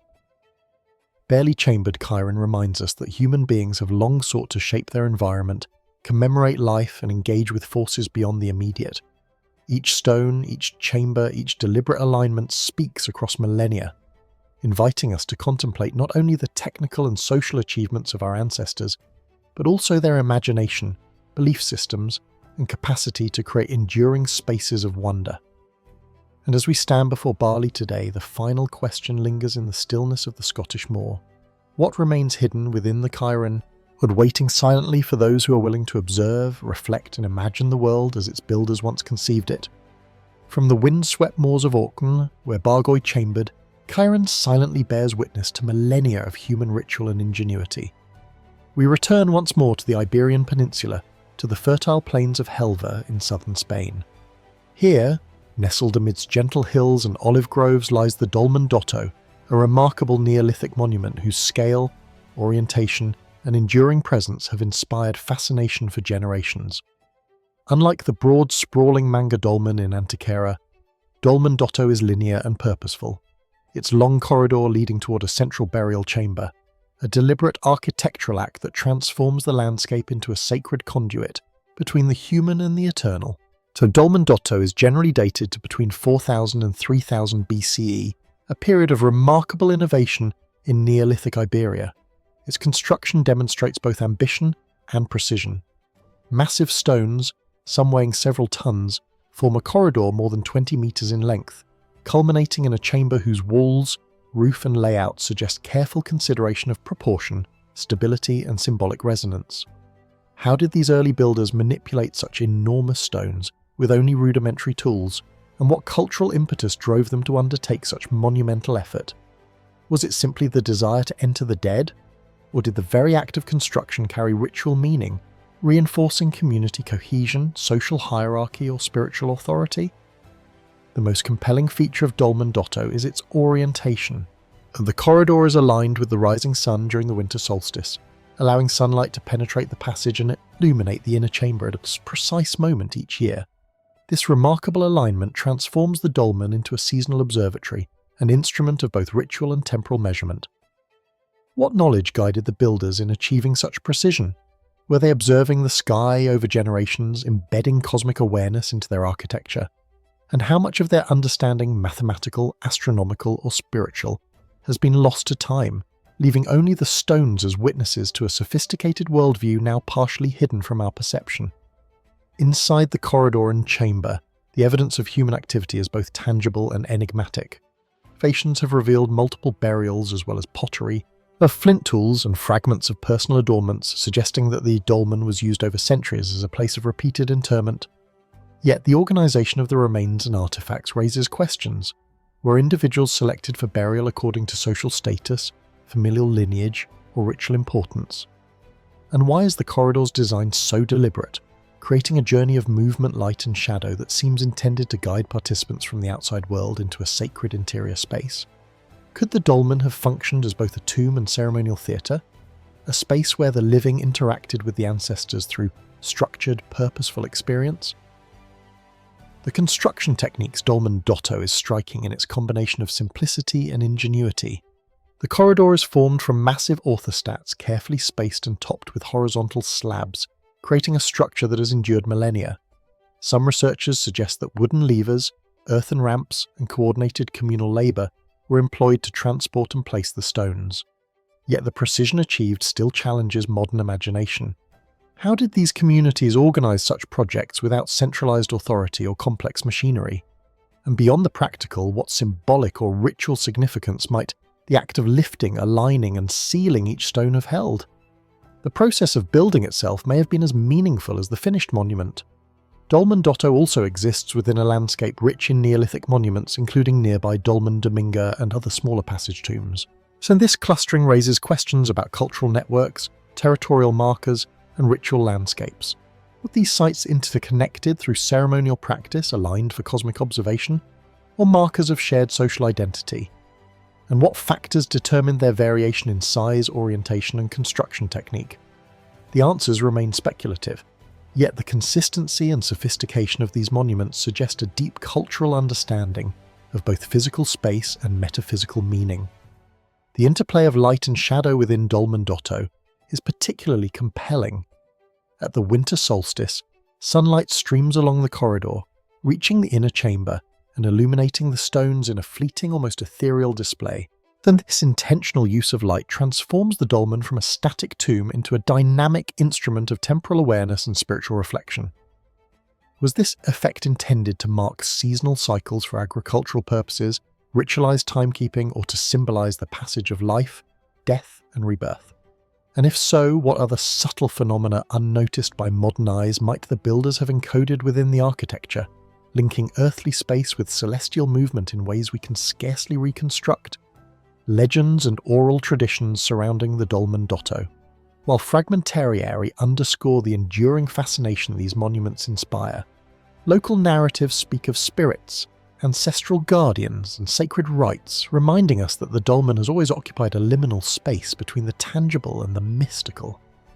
Such stories, though not historical evidence, highlight the human impulse to interpret monumental constructions as vessels of memory, identity, and imagination.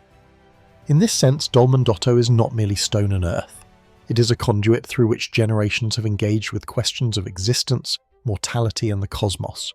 Standing within the corridor today, one is struck by the sensory experience, the narrow passage, the careful alignment of stones, the faint interplay of light and shadow.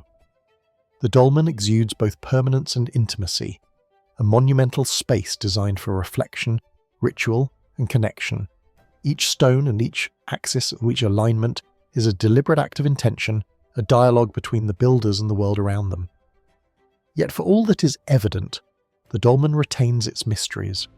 The full scope of its ceremonial use, the precise methods of construction, and the symbolic significance encoded in its form continued to elude definitive interpretation. Like Bargoy Chembird Chiron, Stony Littleton Long Barrow, Manga, Dolmen Bloms, Holmstone Ship Tava, Scoia Dolmen Penab Bronze Showery Fortress the G, Hill Forts the Chiron of Barnes Giwl, Longmeg, Quilo Haunga, Amaui Kawo and the McKinnian Tombs. Dolmen Dotto reminds us that human beings have long sought to create enduring spaces that bridge life, death, and the cosmos. Each stone, each chamber, each alignment speaks across millennia, inviting us to contemplate not only technical achievement, but also the beliefs, rituals, and imagination of those who constructed it. And as we stand within its corridor today, one final question lingers, suspended between shadow and sunlight. What secrets, knowledge, or spiritual insight remain hidden within Dolmen Dodto, waiting to be rediscovered by those willing to observe, reflect, and wonder at the ingenuity and intention of our Neolithic ancestors? From the sunlit plains of Helva, where Dolmen Dotto channels the winter solstice along its meticulously aligned corridor, our journey moves westward to the rolling landscapes of Alentejo, Portugal. Here, amid fields of cork oak, olive trees, and gently undulating hills rises the Dolmen de Ant Grande Dozu, one of the most monumental and enigmatic megalithic tombs on the Iberian Peninsula. At first glance, it appears as a simple accumulation of massive stones and earth. Yet as one approaches, the scale and precision of its construction become evident. The enormous capstone, supported by upright orthostats forming a central chamber, stretches impressively across the ground, a silent testament to human ambition, ingenuity, and ritual vision from over 5 millennia ago. Dolmen de Ananta Grande do Zamburo is generally dated to the late Neolithic period, approximately 4000 to 3500 BCE. Its scale is extraordinary. The central chamber measures over 6 meters in length and is capped by a single stone weighing several tens of tons. The corridor leading into the tomb is oriented roughly toward the southeast, suggesting potential solar or seasonal alignment.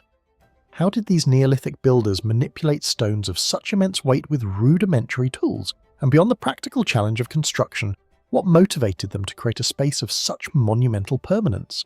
Was it simply a tomb? Or did the dolmen serve as a ceremonial stage, a marker of communal identity, or a bridge between the living and the ancestral, the earthly and the celestial?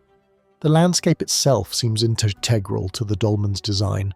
Perched upon a low-rise in the Alentejo countryside, the tomb commands subtle views of the surrounding fields, hills and distant horizons. Yet it also feels isolated, removed from habitation.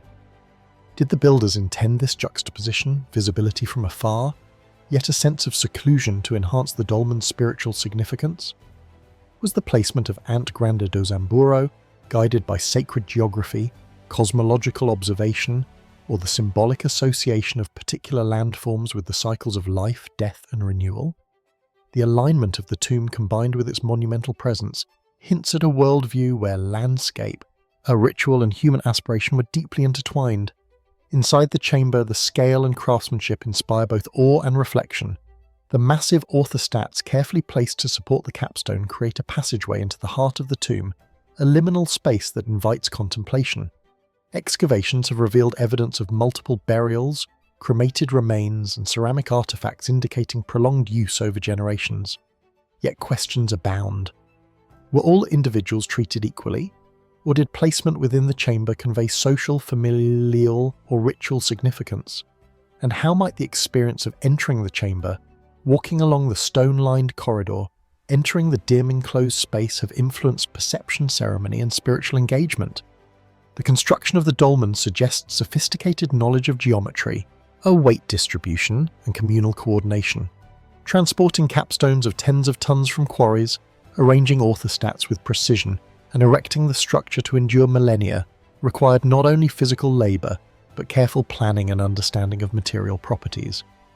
Did these communities employ techniques that have been lost to time, now incomprehensible to modern observers? And might the act of construction itself have been a ritual, a performative engagement with the sacred, binding people, stone and landscape in a network of meaning that transcended the practical? The dolmen's orientation and design raise further intriguing possibilities. The southeast alignment may have allowed sunlight to penetrate the corridor during specific times of the year, illuminating the chamber in a fleeting, deliberate display. If so, the dolmen functions as both tomb and calendar, an architectural instrument marking temporal cycles. Was this phenomenon intended to connect the living with celestial rhythms to guide agricultural or ritual activities, or to symbolize life's cyclical nature and the journey of the deceased? And if so, what other subtleties, lost alignments, acoustic properties, or visual cues might have been encoded in the design, now obscured by time and erosion? Dolmen de Ant Grande do Zambuero also exists within a broader Neolithic landscape rich in megalithic monuments, burial mounds, and ceremonial sites. Nearby dolmens share certain architectural traits, while differing in scale, orientation, and construction, hinting at shared cultural knowledge yet allowing for regional variation. What determined these differences? Local resources, ritual function, a social hierarchy, or a combination of factors? And how much of the cultural logic underlying these monuments is now inaccessible to modern researchers, leaving the stones as both evidence and enigma? Legends and oral traditions in the Alentejo region add another layer to the dolmen's mystery. Local stories speak of ancestral spirits, sacred rites, and ancient knowledge preserved in stone, linking the monument to imagination and memory, as well as to tangible history. While folklore cannot provide definitive answers, it underscores the enduring human engagement with monumental constructions and the impulse to imbue the landscape with meaning, wonder, and continuity. In this sense, the dolmen is not merely stone and earth. It is a vessel for human curiosity, reverence, and reflection. Standing before Dolmen de Ant Grande do Zambuero today, one is struck by its presence. The massive capstone resting on carefully arranged orthostats, the elongated corridor leading into the chamber, the quiet power of a monument that has endured thousands of years. The dolmen communicates both permanence and subtlety, inviting reflection on the lives, beliefs, and technical skill of its builders. And yet, for all that is known, many questions remain.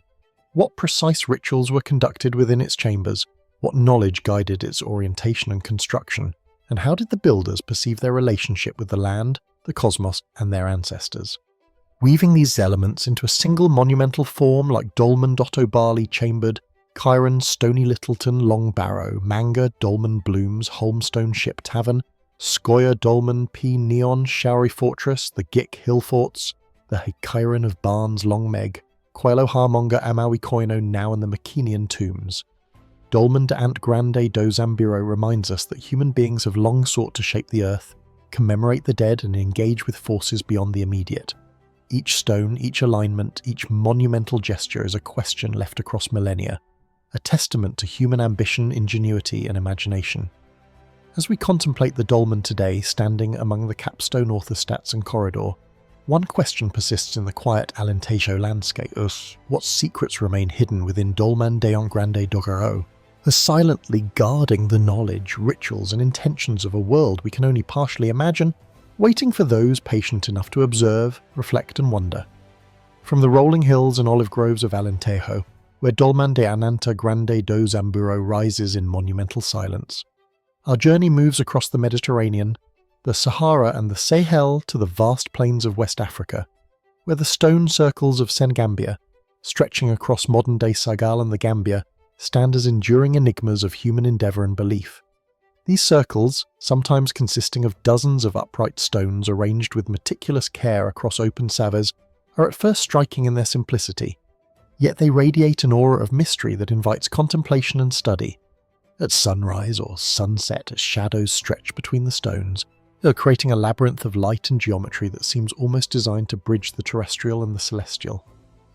The Senegambian stone circles are estimated to date from roughly 300 BCE to 1600 CE, though precise chronologies remain difficult to establish due to the absence of direct written records.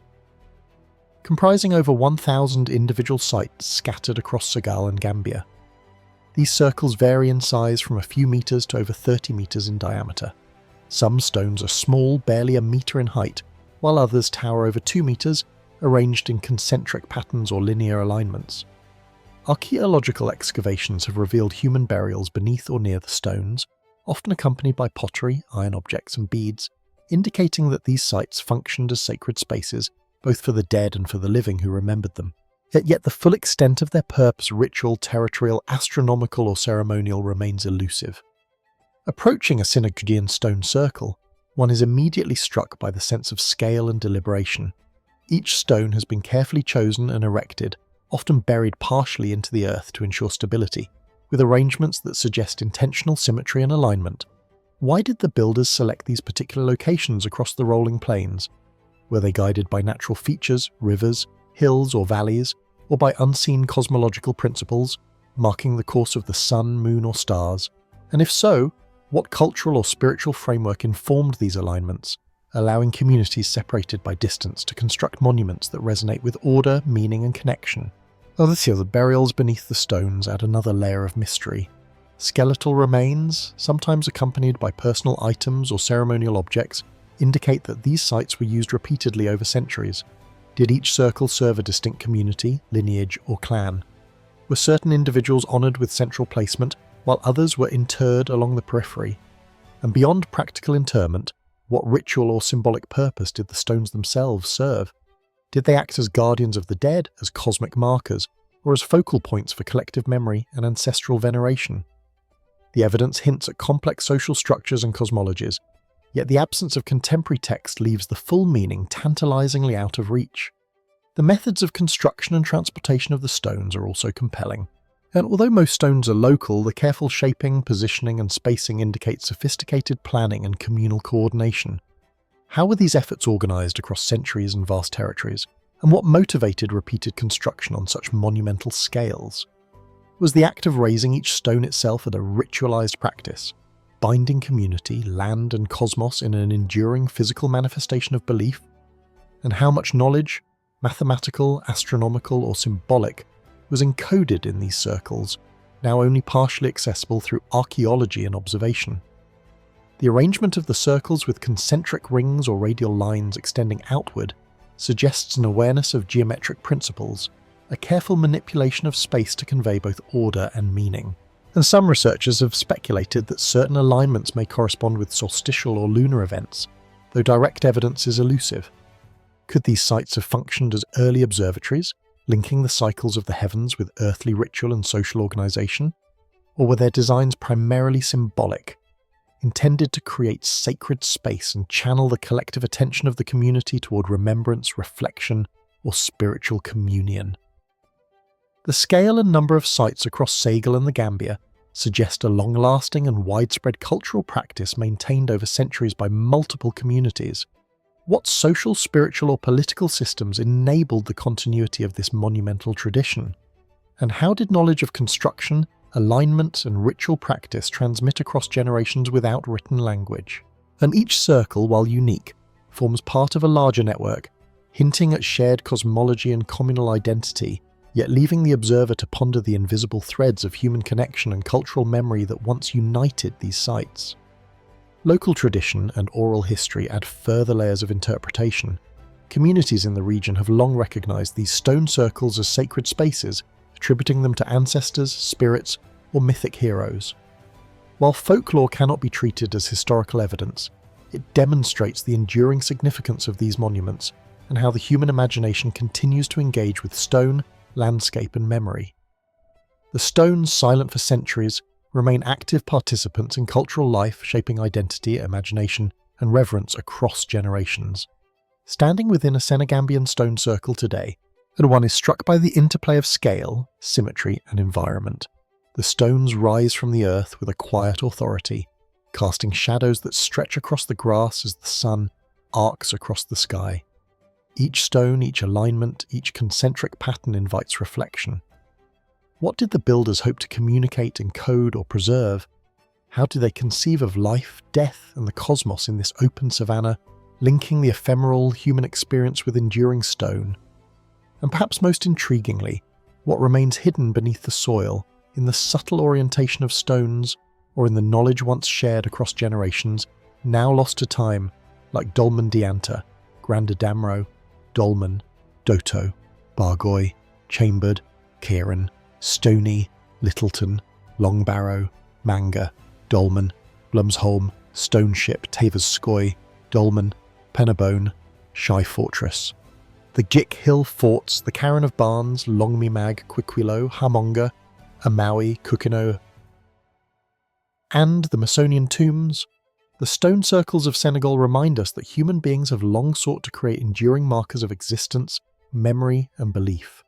Each monument, each stone, each alignment is a question cast across centuries, a testament to imagination, knowledge, and the desire to leave a trace upon the earth.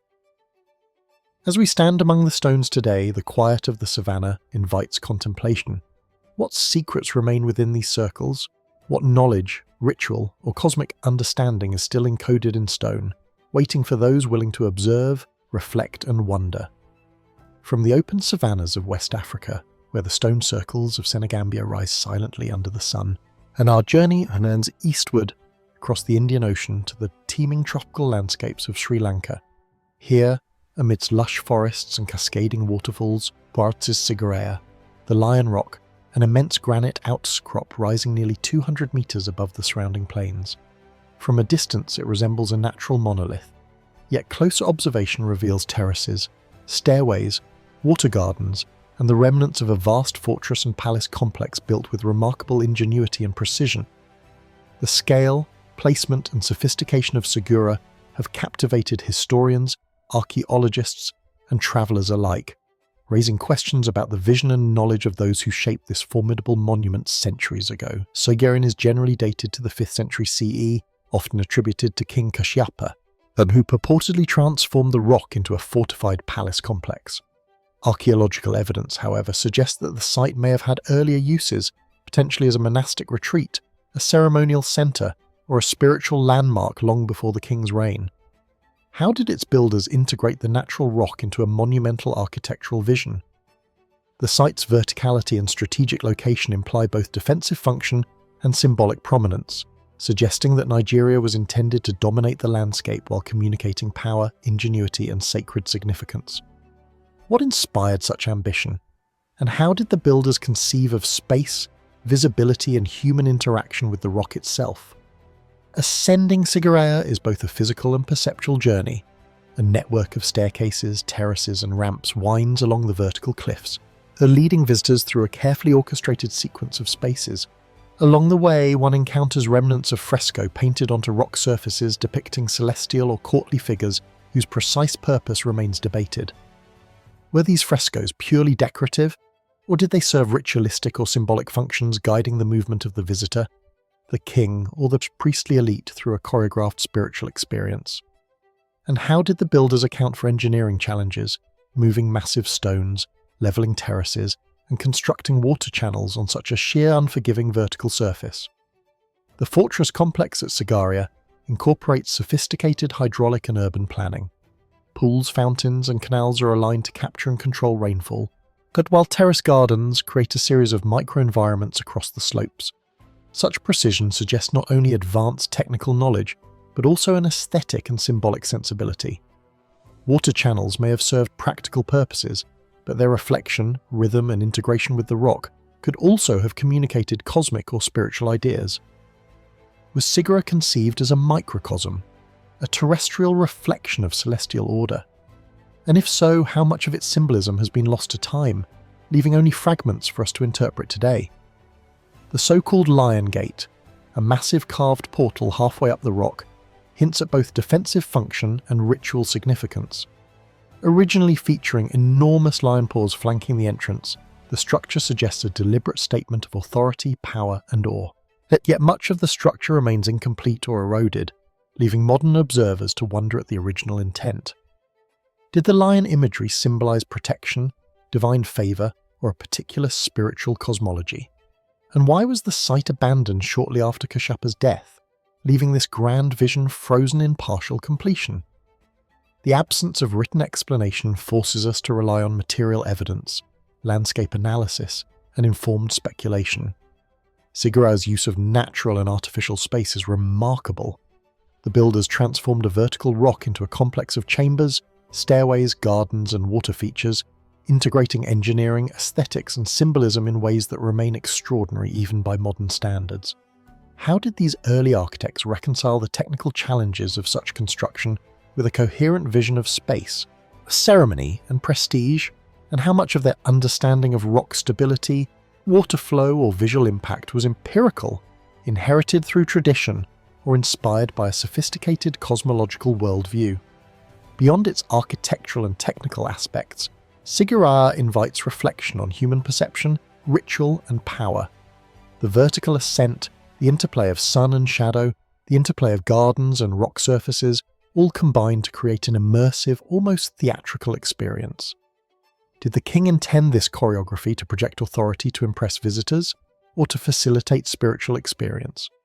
How did the builders conceive of the visitors' movement through from space? The pacing, the pauses, the viewpoints, and what cultural or religious meanings were encoded in the sequence of terraces, fresco, and water features now obscured by centuries of erosion and the passage of human activity. The fortress also exists within a broader landscape of mystery. The surrounding plains contain smaller rock outcrops, ancient irrigation channels, and scattered settlements, suggesting a continuum of human engagement with the terrain. How did the choice of Sigurara reflect strategic, symbolic, or sacred considerations relative to this broader landscape? Were earlier cultures already recognizing the rock's prominence as a spiritual or ritual site, later appropriated and monumentalized by the king? And if so, what layers of memory, belief, and power are encoded in the rock itself, waiting to be deciphered by those patient enough to study it in context?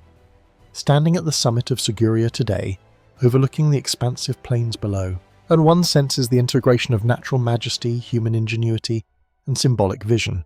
The terraces, fresco, water gardens, and rock-cut chambers bear witness to technical skill, aesthetic sensibility, and ritual purpose. Yet they also pose questions that remain unanswered. What rituals unfolded within the chambers? How did the interplay of vertical space, light, and landscape enhance spiritual or political experience? And perhaps most intriguingly, what knowledge, intention, or insight has been lost, encoded in the rock, the gardens, or the movement through space, waiting silently to be understood by those willing to observe, reflect, and imagine. Like the stone circles of Senegambia, Dolmen Deont Grande, du Zambihero, Dolmen Doto, Barloy, Chemberd, Chiron, Stoney, Littleton, Long Barrow, Manga, Dolmen, Bloms Ospos Lemsholm, Stoneship Tava, Herskoya, Dolmen, Paul, Nebron, Showery Fortress, the Jik Hills, the Chiron of Barnes, Longme, Quickwill, Hamanga, Amaui, Kuko, and the McKinnian Tombs. Sigura Rock Fortress reminds us that human beings have long sought to create enduring markers of knowledge, power, and belief. Each stone, each terrace, each garden is a deliberate act of imagination and intention, an enduring question posed across centuries. As we stand amid its ruins today, the final thought lingers in the tropical air of Sri Lanka. What secrets, wisdom, and vision remain hidden within Siguriya, silently waiting for those who will look, wonder, and attempt to comprehend the extraordinary fusion of human ambition and natural grandeur. From the tropical heights of Siguriya, where terraces, gardens, and fresco intertwine with granite cliffs to create a fusion of human ingenuity and natural majesty, our exploration now takes us to the windswept plains and rugged cliffs of Azerbaijan to the Gobastan region. Here the landscape is both stark and haunting. Jagged rock outcrops, rolling semi-desert terrain, and distant Caspian sea horizons form a dramatic stage for one of humanity's earliest enduring statements in stone. Gobon is renowned for its extraordinary rock art, etched and carved into these surfaces over tens of millennia. A record of human presence, thought, and imagination stretching back as far as 40,000 years. At first glance, the carvings appear simple images of animals, humans, boats, and abstract symbols, yet the sheer number, precision, and depth of these petroglyphs reveal a sophistication that continues to fascinate scholars, artists, and visitors alike. Gobustan's petroglyphs are more than mere decoration. They span epochs from the Upper Paleolithic to the medieval period, providing a visual record of human life, ritual, and possibly belief systems across vast spans of time. Horses, deer, cattle, and mythical creatures appear alongside human figures engaged in hunting, dancing, or ceremonial activity. What drove these early artists to inscribe these images upon the stone? Were they simple depictions of daily life, coded symbols of ritual significance, or something more enigmatic, a means of communicating across generations or even to forces beyond human understanding? And why did these communities choose the hard surfaces of the cliffs, challenging to carve, and exposed to wind and weather as their canvas? The landscape itself is inseparable from the art.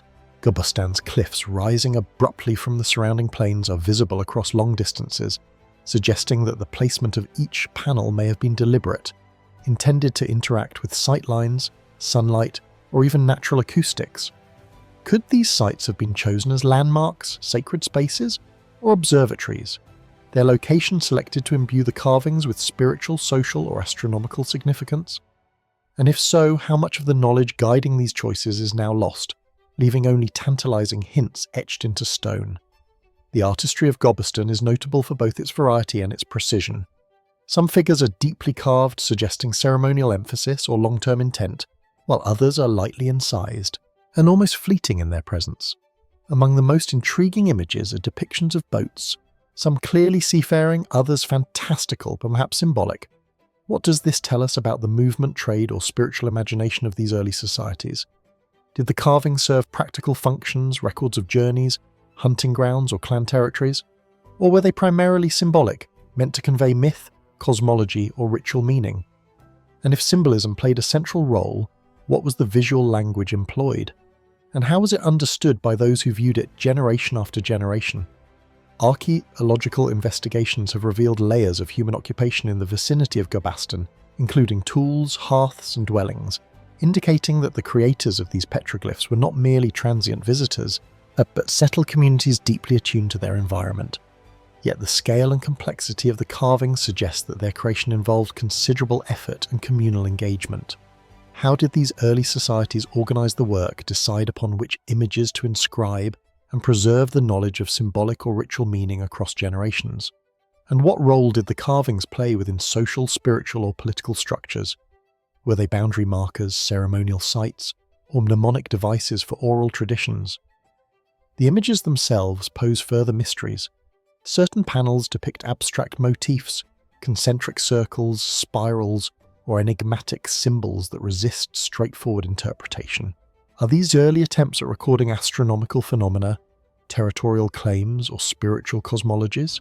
Could they represent proto-writing and a visual language whose meaning has been lost to time? And if so, what insights might they offer into the cognitive, cultural, or spiritual sophistication of these early societies? Challenging our assumptions about prehistoric human thought, Gobon's rock art is also remarkable for its depiction of human interaction with animals and the environment. Hunters wielding bows and spears appear alongside domesticated livestock, suggesting transitions in subsistence strategies, societal organization, and perhaps ritual practice. Some images appear to depict ritual dances or shamanistic figures, suggesting that these carvings were not mere snapshots of life, but deliberate acts of cultural or spiritual significance. How did the creators perceive their place in the cosmos, and how did they encode this perception into enduring imagery upon stone? And how much of this symbolic and ritual knowledge can we hope to decode today, millennia later, from the lines carved in rock?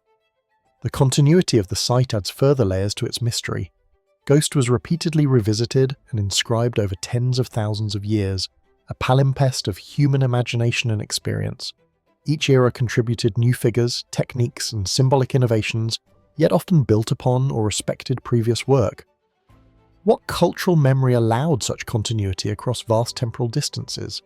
How did successive communities perceive and interact with the marks of their predecessors? And what meanings did they reinterpret, preserve, or forget? These questions underscore the remarkable longevity of human engagement with the site and the depth of its significance.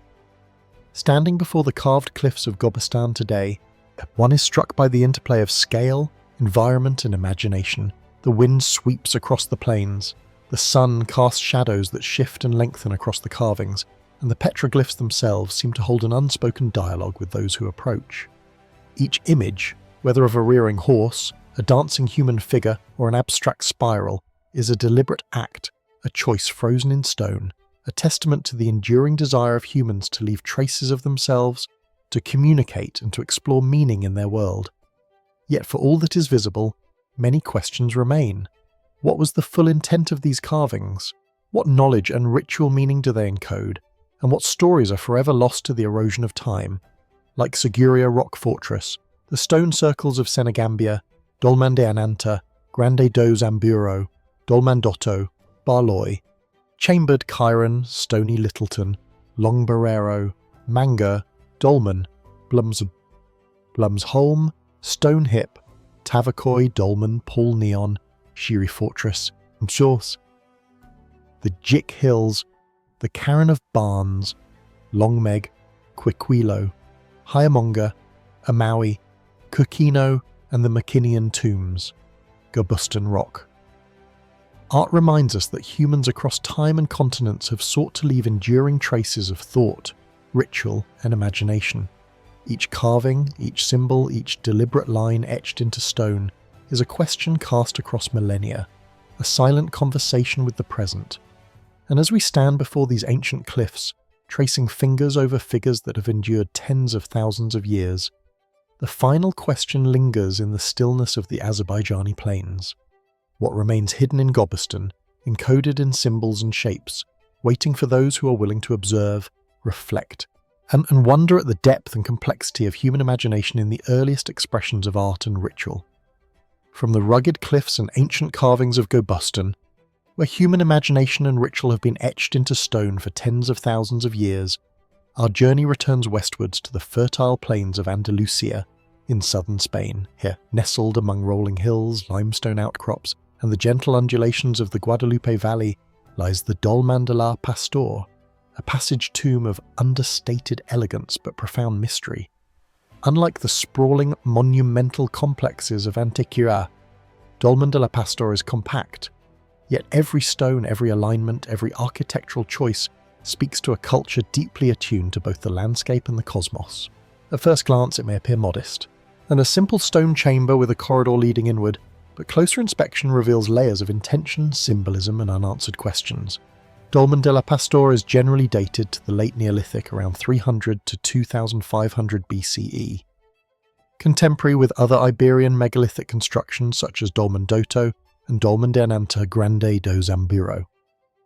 Its corridor measures approximately 5 meters leading into a circular chamber capped by a massive, delicately balanced capstone. The precision of construction is remarkable. Each orthostat was carefully placed, the roof slabs aligned with meticulous attention to stability and proportion. How did these early builders, working without metal tools of modern precision, manipulate such immense stones to create a structure that has endured for over 5 millennia? And more intriguingly, what vision guided them? The desire for permanence, the marking of sacred space, or perhaps a deeper connection between human ritual and cosmic cycles? The site's orientation is particularly compelling. The corridor appears to align with the rising sun during certain seasonal events, suggesting a sophisticated awareness of solar movement.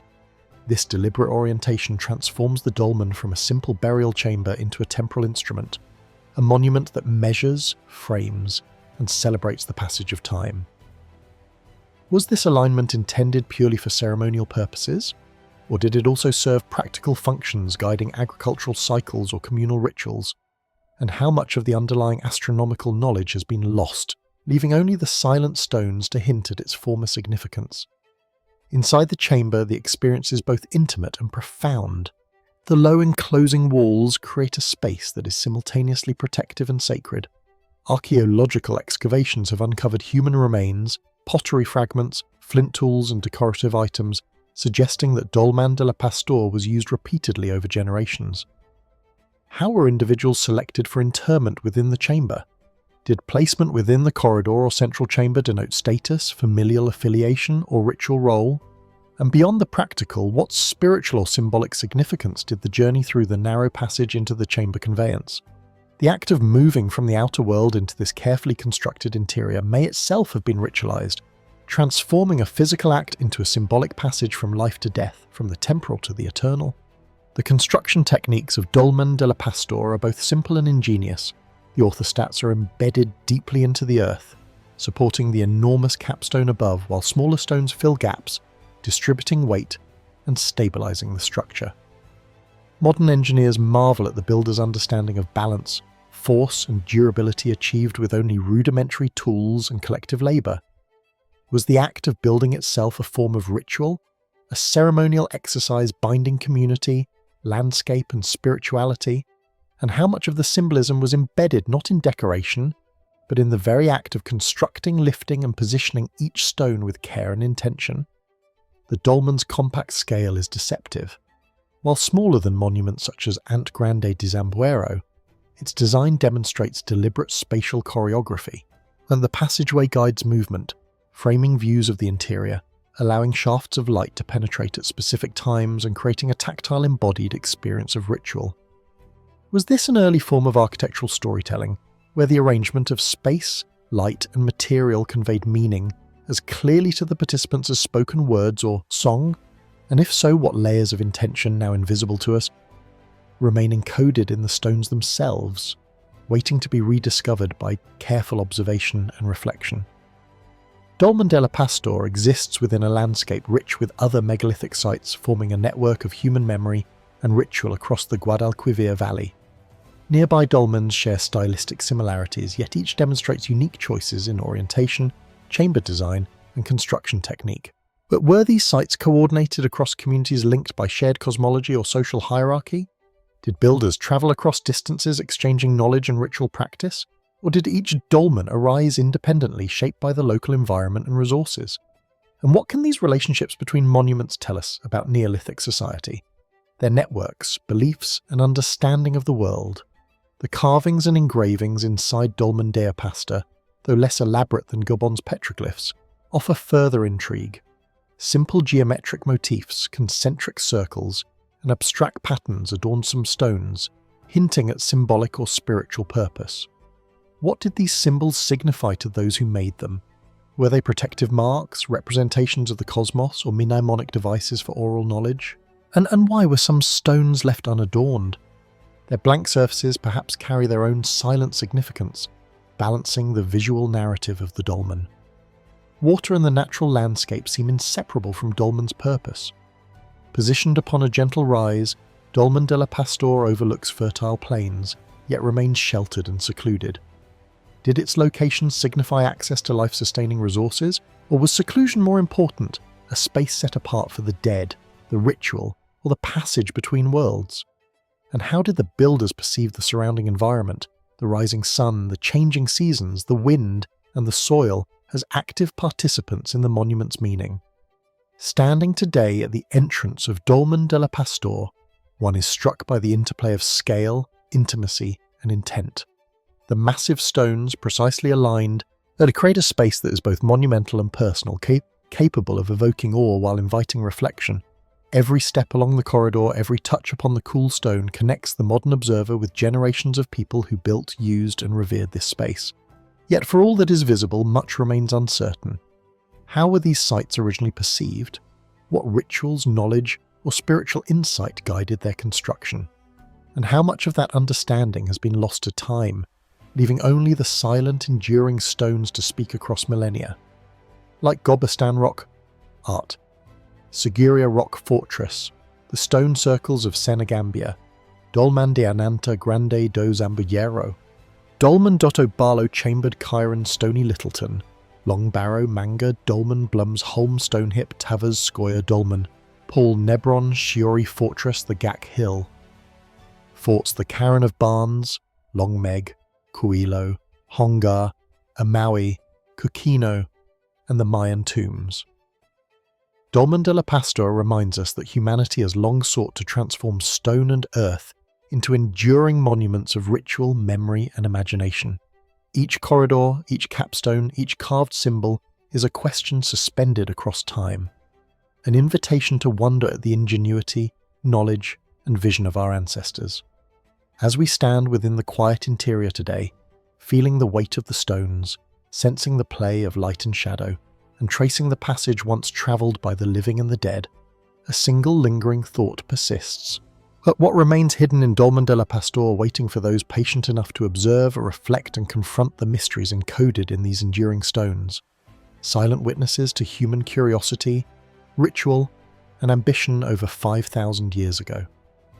From the sun-washed hills and meticulously aligned stones of Dolmen de la Pastor, where human hands transformed raw rock into ritualized spaces of memory and passage, our journey carries us across the Mediterranean to the rugged landscapes of Sardinia.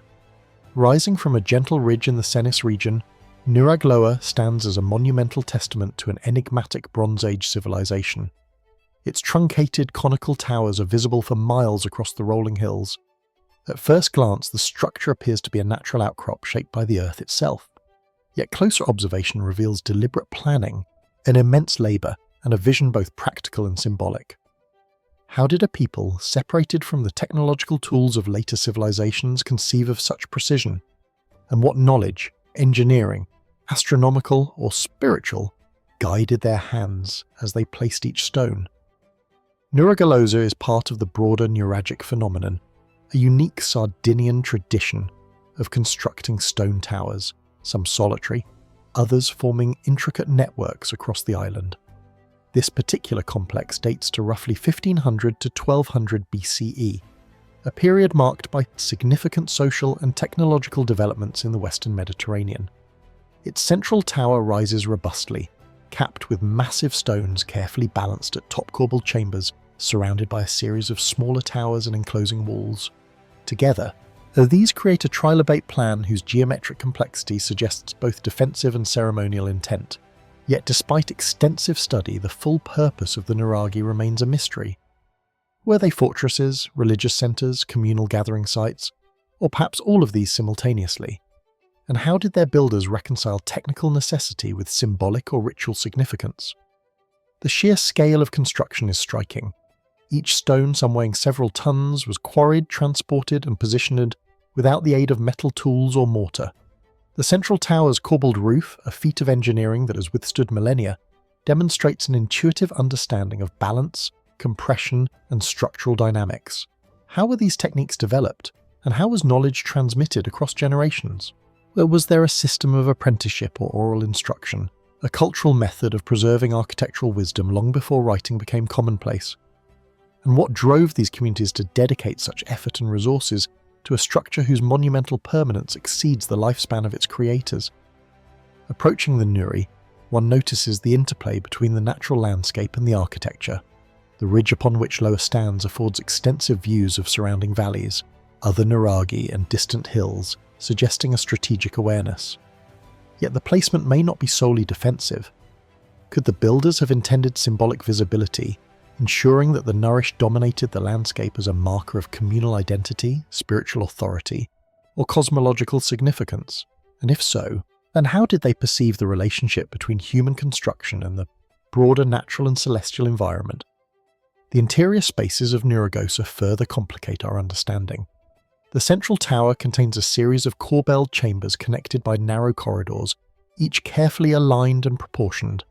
Archaeological excavations reveal traces of domestic activity, pottery and iron tools alongside evidence of ritualized practices. How were these spaces used day to day? Were they homes, sanctuaries or ceremonial centers? And what might the sequence of chambers and corridors suggest about the movement of people, the staging of ritual, or the interplay of light and shadow within the structure? Walking these ancient passageways today, one senses a choreography of human presence carefully orchestrated by builders whose intention remains largely elusive. The construction of Nuragloa also invites reflection on social organization. Coordinating labor to query, transport and assemble enormous stones requires a community with leadership, planning and shared cultural motivation. What social structures supported such monumental construction? How did Bronze Age Sardinians mobilize collective effort while maintaining cohesion and transmitting architectural knowledge? Were the Nuragi symbols of power, prestige or communal identity, anchoring societies both physically and spiritually to the landscape? And how much of the meaning encoded in these massive structures has been lost, leaving only the stones themselves to speak across centuries? Then the relationship between Nuragosa and the surrounding environment deepens its mystery. Water channels, terrace slopes, and proximity to fertile plains suggest awareness of resources. Yet the site is also elevated, imposing, and visually dominant. Was this duality practical or symbolic? Did the builders intend to balance sustenance and security, or were these choices designed to convey status, ritual importance, or cosmological alignment? Furthermore, some researchers suggest that the trilobate form may carry symbolic or astronomical significance, though the evidence remains speculative. Could these geometric arrangements encode knowledge of celestial movements, seasonal cycles, or spiritual cosmology? And if so, how sophisticated was this understanding? And how was it transmitted across generations? The comparisons with other nuragi reveal both consistency and variation, suggesting a shared architectural language alongside local adaptation. Some nuragi are solitary towers, others, like Lhasa, form complex compounds. How were these networks coordinated? Did communities communicate knowledge of construction, ritual, or social governance? Or did each site arise independently, guided by intuition and local need? And what might the variation in size, complexity, and orientation indicate about social hierarchy, cultural interaction, or differing ceremonial functions? The mystery of Nura Loa extends beyond its physical structure to its enduring presence in human memory. Local tradition, folklore, and historical speculation attribute meanings that blend defense, habitation, and ritual. Yet modern analysis has yet to resolve fundamental questions. Why was the site ultimately abandoned? How did its role evolve over the centuries of use? And what knowledge, once embedded in its construction and use, has vanished, leaving us with only the stones themselves as silent witnesses? Standing among the towers and terraces today, one cannot help but be struck by the juxtaposition of human intention and natural force. Wind sweeps across the hilltops, sunlight casts shifting shadows through the corridors, and the immense stones resonate with the presence of those who laboured, planned, and envisioned a monument meant to endure. Each block, each core belt chamber, each external wall carries the imprint of thought, effort, and cultural meaning, yet continues to guard its full secrets. What rituals unfolded within these chambers? And how did the interplay of interior and exterior spaces shape social and spiritual life? And perhaps most compellingly, what insights about Bronze Age Sardinian society, its knowledge, belief systems, and cosmology remain encoded yet beyond our current understanding?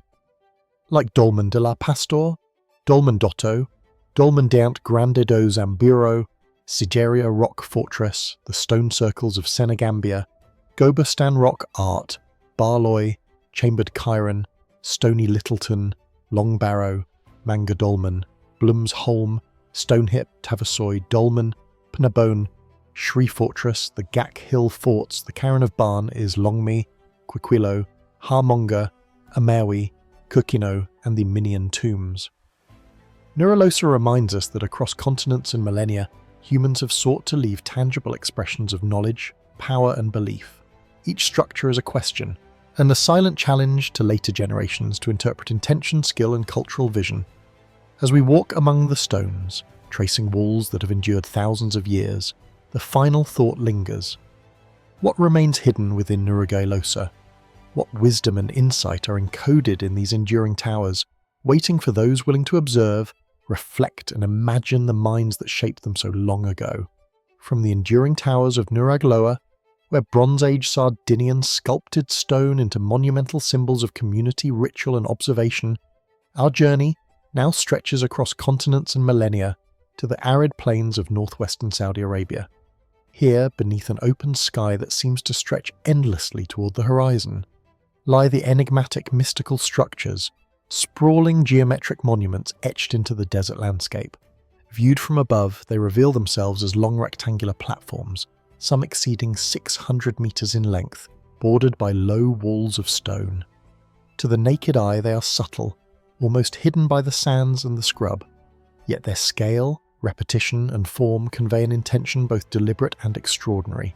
How did ancient builders living in an unforgiving desert environment conceive, organize, and execute these massive constructions? And for what purpose were these monumental rectangles built, whose function continues to elude modern understanding? The word mustatil itself derives from Arabic meaning rectangle, a fitting description for the geometric simplicity that belies their complexity. Though recent archaeological investigations suggest that these structures date to the late Neolithic period, approximately 5,000 to 6,000 years ago, making them contemporaneous with early civilizations in Mesopotamia and the construction of monumental sites across North Africa. Each motil consists of long parallel walls of stacked stones connected at one or both ends by transverse walls forming vast enclosures. The walls themselves are generally low, rising to no more than a metre or so in height. Yet their length, orientation, and organisation across the landscape suggest a monumental ambition far beyond mere practicality. Why did these ancient communities expend such effort to build structures whose scale dwarfs any conceivable domestic function? Unlike Neuralosa, which integrates vertical towers and corbelled chambers, her mustotils are fundamentally horizontal, sprawling across the flat desert. Their simplicity is deceptive. The repetition of form and alignment across multiple sites hints at an underlying system perhaps tied to ritual territoriality or cosmology. Some researchers have suggested that the long enclosures may have been ceremonial pathways, spaces for ritual gatherings or markers delineating sacred land. Yet there is no definitive evidence to confirm these hypotheses. Were these constructions centres of social cohesion, drawing communities together for seasonal or spiritual events? Or did they serve as visual markers across the desert, a network of monumental geometry linking human settlement to the vastness of the landscape? The orientation of mustotils adds another layer of intrigue. While many appear aligned along a roughly east-west axis, and subtle variations suggest a consideration of celestial or seasonal cycles, could the builders have tracked the sun, moon, or stars to determine the placement of walls, aligning their monuments with equinoxes, solstices, or other astronomical events? And if so, what knowledge of astronomy or cosmology might have guided these choices encoded in the geometry of stone yet intangible to us today? The possibility that these seemingly abstract rectangles encode observational or spiritual knowledge, raising profound questions about the intellectual life of desert communities millennia ago. Construction itself would have demanded considerable coordination. Stones often sourced locally were carried, stacked, and positioned to create the linear walls that define each mural. The effort required suggests a community organised not just for survival, but for collective enterprise with a shared vision and social structure capable of mobilising labour over weeks or months. Did the act of building carry ritual significance itself, a form of devotion, rehearsal, or ceremonial labour? Were these projects commissioned by emerging social leaders, or were they expressions of communal identity intended to unite multiple groups in shared purpose? And how did these builders perceive their work? As a bridge between the temporal world and the spiritual, or as a practical demarcation of territory within an expansive desert? The interior of mustotils, though largely empty of permanent structures, sometimes contained stone platforms or cans suggesting ritual activity or symbolic depositions. Could these platforms have served as altars, ceremonial stages, or focal points for offerings? And if so, what beliefs and cosmologies underpinned these acts, leaving few traces beyond the stones themselves? Unlike many later monumental sites, mustotil do not appear to contain burials, domestic structures, or defensive features reinforcing the notion that their purpose may have been ritual, symbolic, or social rather than practical. Yet the absence of definitive evidence amplifies the mystery. How do we interpret monuments built to convey meaning without leaving behind the records of their intent? The distribution of mustotil across northwestern Saudi Arabia further deepens the enigma. Hundreds have been identified scattered across an arid landscape, yet often located on elevated terrain or near ephemeral water sources. Some clusters suggest coordination, perhaps indicating ritual landscapes shared by multiple communities. And how did these people communicate, coordinate construction, and transmit knowledge of design and ritual across distances? Were mustotils part of a larger interconnected network of ceremonial sites, or were they independently conceived by the local groups responding to their environment? And what does this reveal about the social organisation, cultural priorities, and spiritual life of early Neolithic communities in the Arabian desert? The scale and repetition of these monuments evoke a consciousness of permanence. While the desert may erode and conceal, the walls of mystics persist, hinting at a deliberate engagement with time, memory, and place. Why invest so heavily in structures that offer no immediate material benefit? Was the act of creation a statement of human presence, an assertion of identity against the vast indifferent landscape? And what messages, intentional or subliminal, were encoded in the rhythm, proportion, and orientation of these rectangles intended to be read by future generations, or perhaps by unseen audiences beyond human comprehension? Some researchers have speculated that Mustiltil may connect to ritual practices involving water, animal husbandry, or communal gatherings. Animal remains found near certain sites suggest feasting, sacrifice, or other ceremonial acts. Could these rectangular enclosures have served as arenas for social and ritual activity? Spaces in which human and animal, community, and landscape intersected in orchestrated performance? And if so, what symbolic or spiritual framework guided these acts, shaping both the construction of stone and the experience of those who participated? The enigmatic nature of Mostil resonates with other monumental traditions we have explored, from Nura Loa in Sardinia to Dolmenela, Pastor in Andalusia, and even Gobustan rock art in Azerbaijan. Across continents and epochs, humans have sought to leave enduring traces of thought, ritual, and collective imagination, using stone, earth, and space to communicate across generations. Yet in northwestern Saudi Arabia, the Mustiltil presents a particularly profound challenge. Stripped of domestic literary function, abstract in form, and dispersed across an unforgiving landscape, they confront us with questions that may remain fundamentally unanswerable. Standing amidst the low walls of a Mustiltil today, one is struck by the subtle majesty of scale and repetition. The desert stretches endlessly in every direction. The wind moves silently through stone corridors. The sun shifts across walls that have endured millennia. Each rectangle, each carefully aligned corner, each faint platform hints at human intention yet resists interpretation. Were these sacred spaces, social stages, astronomical instruments, or something beyond our comprehension? And as we gaze upon these silent rectangles, one cannot help but ask, what knowledge, belief, or ritual was encoded in these monuments? What messages did the builders hope to transmit across time? And what secrets remain hidden beneath layers of sand, silence, and history, waiting for the observant and the patient to wonder, interpret, and imagine the intentions of civilizations that flourished in this desert long before the written word? The substantial structures in their stark simplicity and monumental scale remind us of the enduring human impulse to shape the landscape in ways that outlast individual lifetimes. Like the Nuragi of Sardinia, the dolmens of Iberia, or the rock art of Gobustan, they confront modern observers with profound tension. The tangible evidence of human ingenuity and intention, and the enduring mystery of purpose and meaning. Each wall, each alignment, each repetition across the desert expanse is both a question and an answer. Deliberate act of creation whose full significance may forever elude us. And yet it is precisely this unresolved mystery that invites us to linger, to observe, and to wonder at the depth, creativity, and spiritual consciousness of the people who shaped these enduring monuments thousands of years ago.